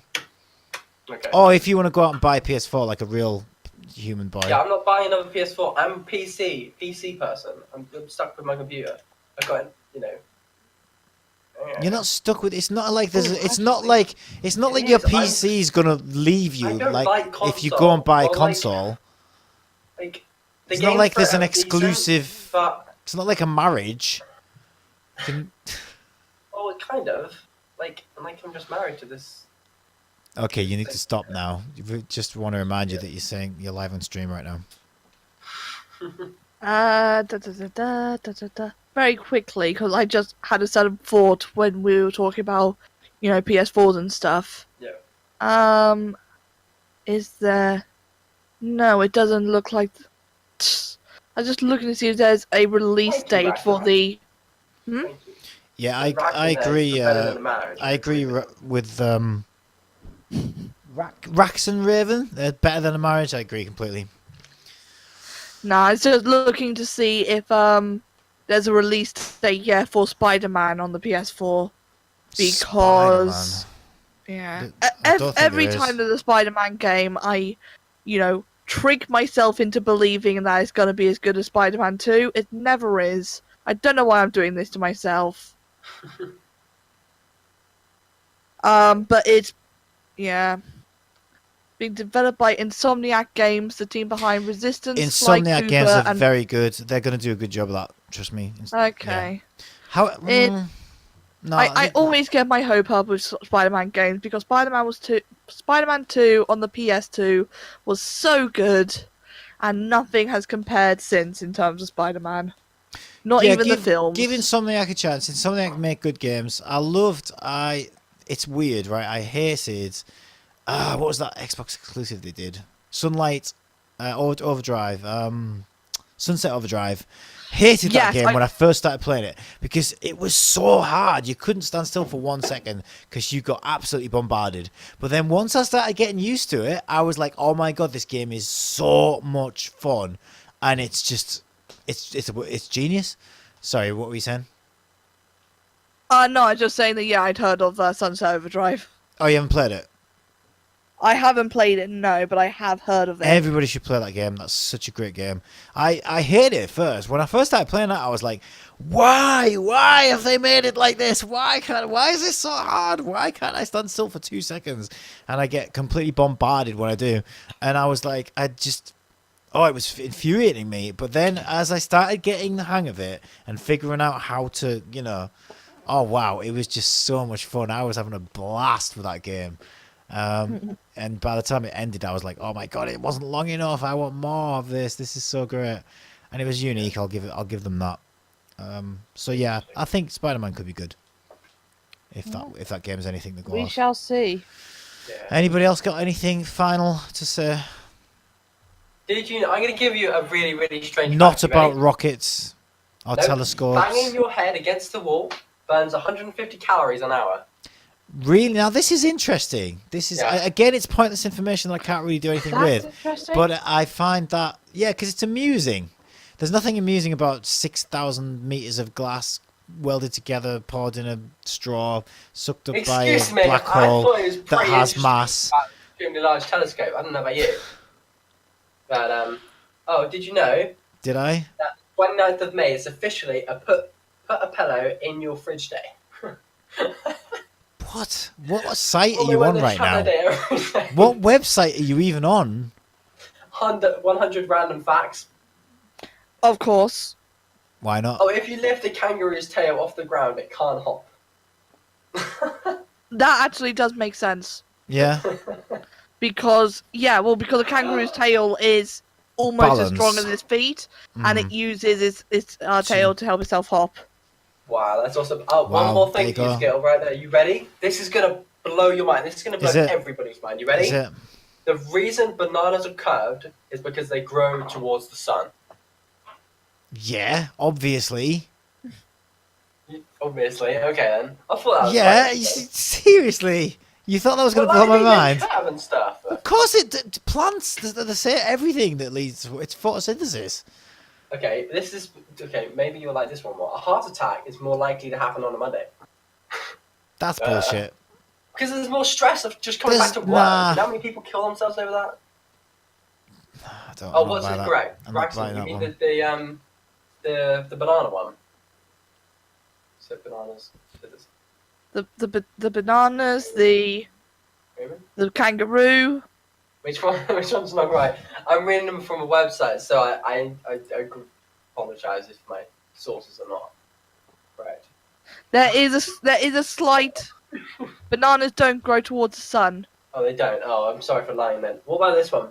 Maybe this one's a bit more extreme. If you constantly fart for 6 years and 9 months, enough gas is produced to create the energy of an atomic bomb. What website are you on?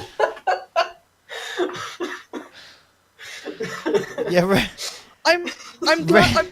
I'm glad you found a way to amuse yourself. Raxon with the banana facts is he's just destroying you right now. Do you want to During your tell us some lifetime- more so-called facts? During your lifetime, you will produce enough saliva to fill 2 swimming pools. But it doesn't suggest how big the swimming pool would be. So it could be Yeah, something like this big, or it could be Could like... be a kiddie pool. Yeah. Well, that was quite interesting. Oh, we went polar bears. No, that's rubbish. Oh wait, what? Hmm? No, it's something about polar bears. That's not fair.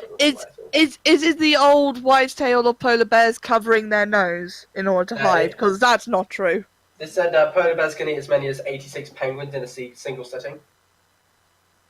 Yeah, the saliva thing, right? Yeah, that could be a world record. The most saliva collected in a swimming pool. How do they even come up? Think about this logically. How does anybody come up with that as a fact? Are they basically going up to Mr. Polar Bear, putting a bib on him? Right, you want your next one? There you go. Tuck in. Right, that's 6 he's had so far. Get number 7. There's no way it makes sense at all, ever. It's the bib that broke me. I just got. Let's see if we can make a super curved banana. Let's see if we can make it bend right round into a circle. Right, get the lamp. Move it. Move it. Come on, lads. We're going to make a circular banana. It's going to look like a donut. Let's do this. I think you broke him, Jam. There's one more that I think's hilarious. Come on, then. The Come on, person then. who invented the frisbee was cremated and made into a frisbee after he died. No, that I refuse to believe. As opposed to the rest of his facts. What? Okay, well, Did you I hear, feel on a serious if we- note though? Did you I hear thought about the that's a good way to guy? end it. Did you hear about the guy who invented the hockey cookie? He actually died a few years ago. It took him days to bury him because he'd put his left foot in and then he'd get left foot out, in, out. I hate you. I I hate you. hate you too. Don't worry. Okay, so if we haven't said it already, people should follow this channel because we're going to do a lot more of these. Right, follow Jamster, Skittle. Jamster, Yeah, chat let's wants go. to know if we can prove the saliva thing. So I think you should start spitting now into a jar. Yeah, that's what I think. Um, I think they need to go for a new world record. The most And if saliva we measure, collected. a year's worth of spit, we can. Oh, How long does the average person live? 80 years, let's say. So we'll times I don't know, 80 whatever, years. however much saliva you can produce in a year, times that by 80 and see if it equals how many swimming Or pools you was it could just supposed to work be? out how much saliva you create in 1 minute and then time Because that's boring. No one wants to see that. Okay. we I was we, thinking we more want like- to we want to put you through some severe. Also, there's too many variables. Like, are you looking at a plate of a delicious food at the time? Oh, right. Well, Are you you- well you you know, are you salivate thirsty to at the help. time? Well, exactly. You salivate to help with digestion. So diet's got to affect it and all kinds of things. So Yeah. and how hydrated you are and I don't know. Too I'm many seeing too variables, many huh? holes in these so-called facts of yours, Jamster. Yeah, I'm sorry. There we go. Like Saliva Swimming Pool 2019 confirmed. There you go. Yeah, Axel's got it. that's what we're gonna do, right? Jam's gonna basically spit into a jar for the rest of the year. We're gonna measure how much spit A he gets. jam jar? We're gonna pour it into a swimming pool, and then if he's wrong, we get to push him in it. Okay, that's fair enough. That's fair, isn't it? Yeah. And if you're right, if you're Swimming pool that will be empty for long enough, though. if it turns out that you're right, then I'll get gunged. Do you remember Gunge? Was this before your time? Oh, Back when I was no, a kid. Excuse me, how young do you think we are? I don't know. I'm a little older than you, so yeah. People Like it still- was just People obsessed were still with getting gunge. guns on Nickelodeon when I was a kid. Yeah, people were just obsessed with gunging people. I don't know what it is.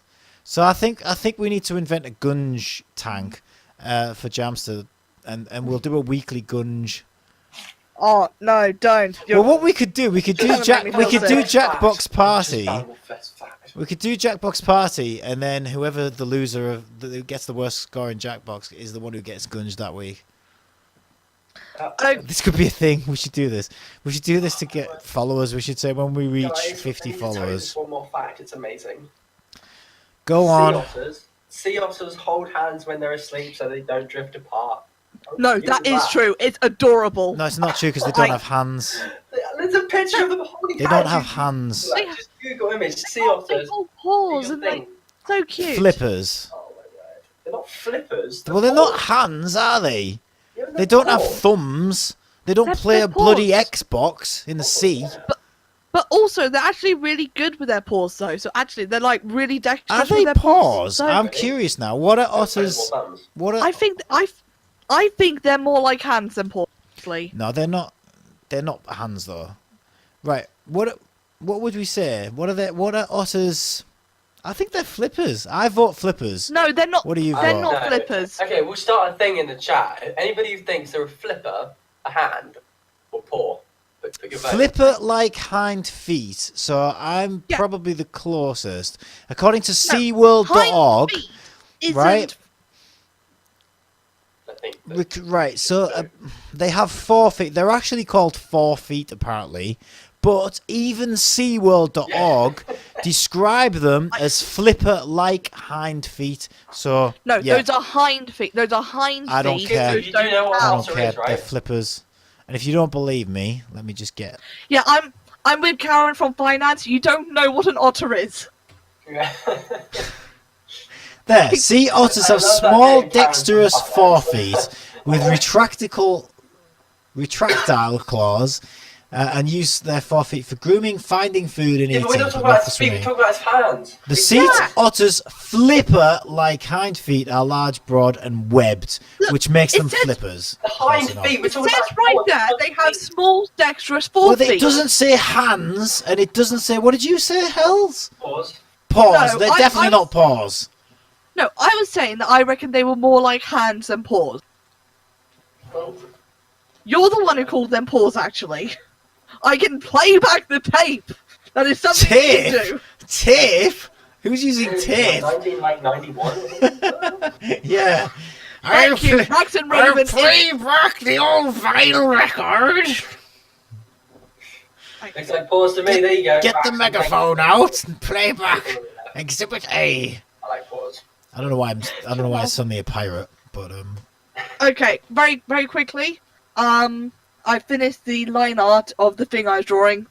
okay. Oh, congratulations. Let me have a look. I don't know if you will be able to see it though, because it is a white screen. So Hold on, if I are you- turn down wait the a mic- minute. Are you saying that you haven't been giving this podcast / talk show your There we go. full Karen from undivided Finance attention? says the paws as well. I like. How see, dare I like you. Karen already. Hey, hold on. It's Is it appearing? It's a cat. That's the Microsoft Surface. Which one is it? It's not a cat. It's a baby goat. That's a goat. It looks like a cat. It's a kid. Yeah, it's a Excuse me, kid. Is at it? at least, yeah, I guess. Yeah. Okay. It's a very good picture. Cool. Thank you. I like it. Good. Thank you. I wasn't sure if it was turning up, so it will stay up there on the stream for a while. What Surface Pro is that? What Surface? Surface Pro. Oh, you know what? I have no idea. I'm I gonna didn't say buy Surface it. Pro 4. Yeah.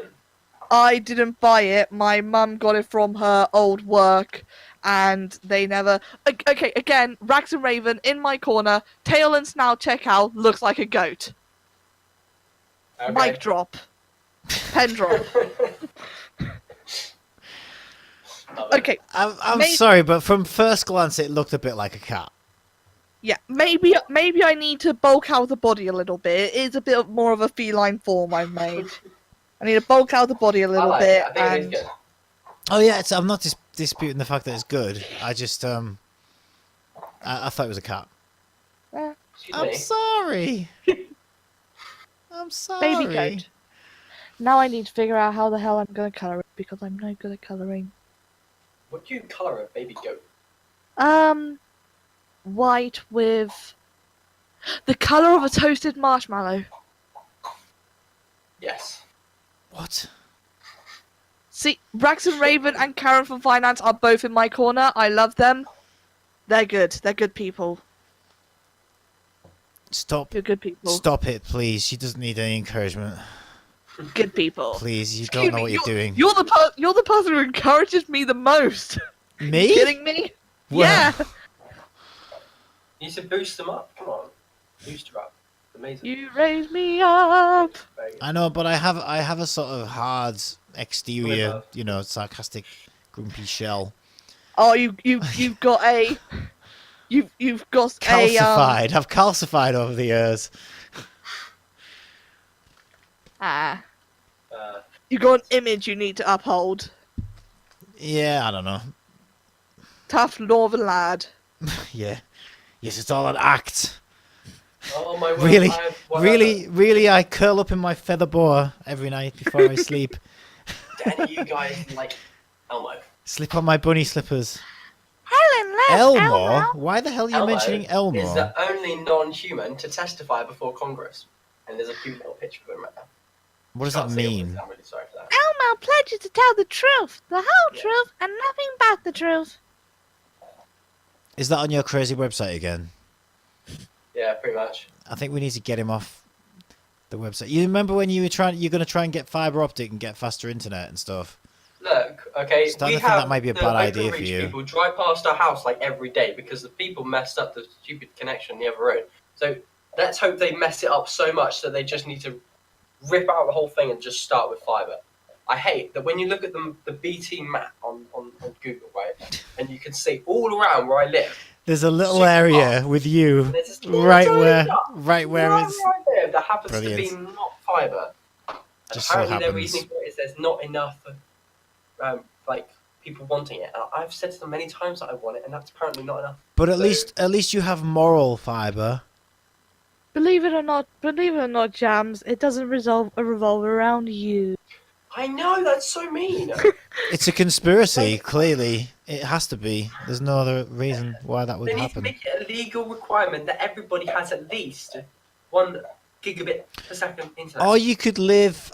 Where is it that Google's based? Google give one of the cities where they're based free Wi-Fi all across the city. Google free Wi-Fi. Isn't that in America? Yes, Probably. it's in. England wouldn't get away with something like that. Somebody would charge them. Where is it? Unless they stopped it, they used to. Bring Wi-Fi to the Is hall. Google Wi-Fi a modem? How much is it for Google Wi-Fi? Right, where is Google free Wi-Fi? Google expands its initiative to provide free Wi-Fi spots in emerging markets. Yeah, that looks And like was this? something that This they're was aiming 2016. Yeah, that looks like something that they're aiming to do. This is something different. That maybe they stopped doing it. This is back. God, I heard about this a long time ago, so maybe they stopped it. But back when they were still an evolving internet company, a newfangled internet thing that'll never take off. That newfangled internet won't take off, you know. Back then, they were. I'm sure they gave like free Wi-Fi. This is Skittle. before. Yeah, I think this is before 3G. Little bit off topic slightly. How many ingredients? And don't nobody can Google this, right? How many ingredients do you think there are in a McRib? A McRib. Yeah. Okay, so we're talking. Okay. We're How many talking the different stuff that ingredients? actually. We're talking the stuff that actually constitutes the meat, which I would want to say Yeah, we're talking one, about but every little thing. yeah, Okay, and we're so talking not- about all the Definitely not stuff. one. We're talking about all the stuff in the sauce itself. Pretty Are much. we? Are we counting? Yeah, Like are we chemical including the flavorings and stuff as yeah. ingredients. I'm gonna go with no for the chemical flavorings, but yes for the foodie. I'm just gonna say yes. I have no idea. I just have a number here. I think So it's yes. there are I think roughly, it's and the then a number product. of ingredients in a McRib, so I don't know. Okay, I'm gonna There are guess roughly 20. 20 I think ingredients. there's 20 different ingredients. Mhm. What do you think, Hells?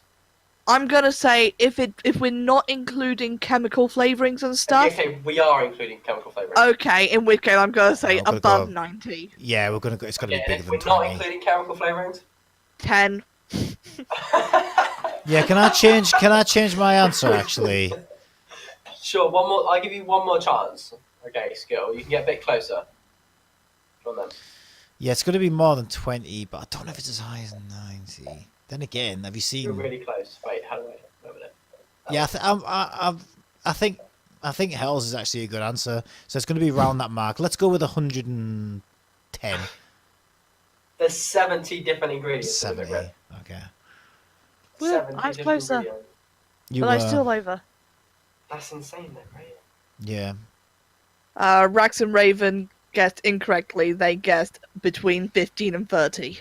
Yeah. See, I think Which I is think what you they would were taking hope. into consideration actual physical ingredients. You would hope Yeah, there was less. Chemical and stuff. Let's be honest. Like 90% of all McDonald's stuff is just it's just tiny chemicals. rubbish. Yeah. Yeah. That's Flavorings why, that's and why I don't colour eat it. One ingredient's the devil. I try not to eat it. I wonder if they remove the bones. I hope they do. They don't just give you a bone with like the little slither of meat on each side of it and be like, yeah. Well, buy if ingredients, you like, if you look pink slime that Jamie Oliver got banned in Europe. Jamie Oliver banned pink slime. McDonald's. There you go. Let me show you this. Hold on, didn't this turn out to be just a didn't this turn out just to be, rumors and No. Yeah, I watched true. I watched a documentary on it, and it showed you them actually putting it. They're still in America. They still use it in America. So this pink slime stuff, and it's got ammonia in it and everything. It's just all this crap that gets all blended up and just shoved into their beef burgers. And Jamie Oliver actually got it banned in Europe once he found out. That's about weird it. though, because the videos And that now they I've don't seen use it over here. like chicken nuggets and things like that clearly show that it's literally just like the stuff, and then they add in the flavorings and stuff. There's no pink Yeah. juice that comes out of it. I don't think that's right. I mean, I will say Well, so all when these I do all these go to articles and the McDonald's- documentary I watched on it was all wrong. Then it was all fake footage, was it? I mean, I don't know anything about the burgers because I don't eat fast food burgers. They're like, a blasphemy of burgers. I don't see how you can get pink slime into a burger. Jeez. Like, I know there's loads of chemical processes. I know it's probably really complicated on how it actually works, but I doubt you could get real pink slime into a burger. We're going way off. The reason it was called the reason it was We're a called. gaming Welcome podcast, to the like, gaming stream talk name. show. Right, Yeah. I think you're misunderstanding, right? The reason it was called pink slime is because it looked like pink slime. It's actually still beef and blood and ammonia and all this other crap that's like all being processed, but it looked like pink slime. But it had so much crap in it. It was so bad that he basically got it banned. So now they use something that's a bit closer to beef than what they But were. that's the were thing though, on using. Google, there's so many images of like this pink slime, and then it's got written into it like, this is not a McDonald's image, and it's not in any of our food. I doubt that they would literally put that. McDonald's. Yeah, well, it's not anymore because he banned it. Crap. It's like. It's not anymore. It's because he banned it.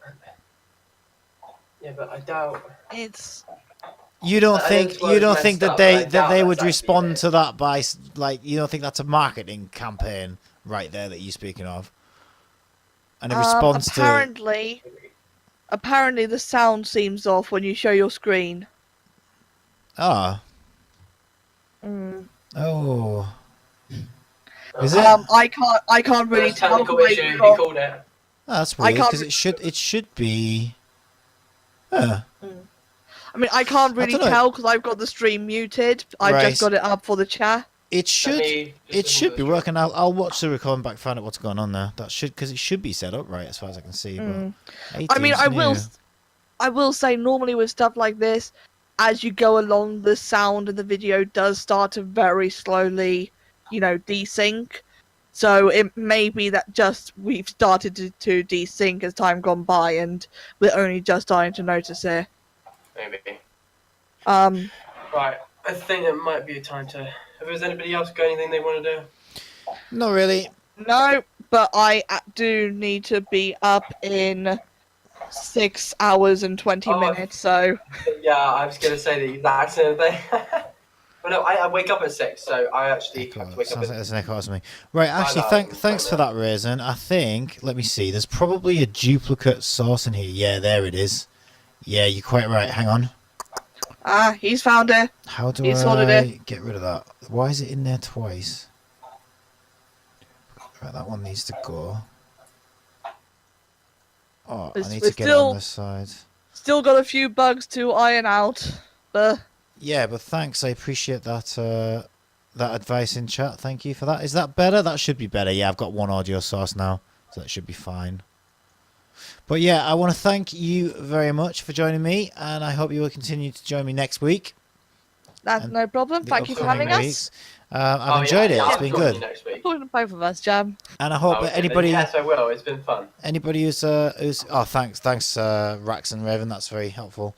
Yeah, and I hope anybody who's joined us to watch will also be joining us, but if not, well, thank you for the time you've given us, and yeah, peace out, I guess, and bye from us. Have a good evening, all. Bye. Bye. Bye.